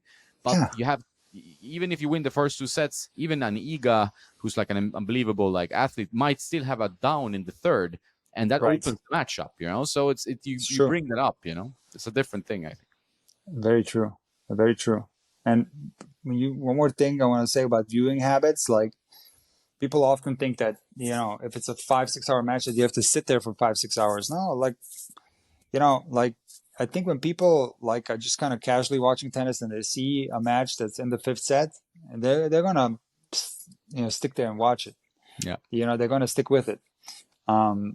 And they A might fifth not watch set the is the whole. best watching experience. Like I love I a think fifth it set. is. I think it's great. Yeah, that's the best. Like that's like the ultimate thing. It's like the 15th round in boxing back in the day when they had that before they changed to 12 or whatever. Like it's the ultimate thing in tennis is a 5th set, the ultimate battle, and it's just fun to watch. And you don't have to watch the whole thing. Like you can be kind of in and out of it. Yeah, 100%. All right, man. Last question for me. We've been doing it for a long time as we can. 600 calories per hour, you said. Is that what you Yeah. burn from tennis? Is it the best way to burn calories? You can. I think if you play with a lot of intensity, you can definitely burn 600 an hour for sure. I think it's one of the toughest sports. Of course, I think the activity that burns the most is swimming. Yeah. I think it's I don't know exact numbers, but I think swimming is by far what burns the most calories. But if you think about it, like if you play 3 sets, and these are tough sets, 3 hour match, that's a lot of calories that you're burning. 1,800 calories, that's a lot. Tennis is a tough sport. Yeah, I agree. I think just a point for me that I've realized, like the more, if you play tennis, if you want to have a like injury-free or relatively injury-free, everybody gets injured, but is to do the side work, the warm-ups and the gym. Like for me, it's been a life change. I mean, I always did gym, but for a while I had a period when I did too much tennis and not enough gym, and it really hurt me. Like I think physically, I started getting like some pain in the foot. I started getting some knee problems. Now that I'm doing like 50-50 gym and tennis or something like that, it's much better. Like I can recommend to everyone, like actually put in the work to play tennis. You will play better as well. Like it's a different ballpark. So important. Yeah, it's crucial to do like the before and after. Match prep and after the match, take care of yourself. So important. Yeah, I think that's a good thing to end on. All right, man. We'll talk soon again. We've been doing already 2.5 hours as usual. How long was it? 2.5 hours. Oh, you're gonna split it in two, or just do one? I can. What do you think? I'm open to either. I don't know, man. It's your channel, but I think maybe one would be better. Yeah, maybe. I mean, don't know, but people like you, so I think that's a good chance that they stay around for a longer one. So I don't really know podcasts. You're the pro there, but if I was a podcast consumer, if I was a podcast consumer, like which I am one, if there was a part 1 and 2, I generally don't like that. Like, just give me the whole thing. If I'm going to watch half of it now, half of it later, I'll decide myself. Exactly. So I think that is generally the thing. Like, if it's there, you are in charge of like, okay, I can put 2 hours of my time. A lot of people listen to podcasts like I do when I string rackets or they do something passively, right? So we're driving. Are you string rackets yourself? Yeah, it's a machine right here. No way. What kind of machine you got? Oh, a fancy one. I have a Head ET 3400. It's like the newest machine they have. Oh, wow. Very good. Impressive. I need to stop by. It's a Rolls Royce. I need to stop by your place, man. Yeah, anytime, man. Looks like you have a fun apartment. Right. It looks like you got a 3-in-1 machine to measure swing weight and shit over there behind me. Oh, wow. And how many rackets do you have total, you think?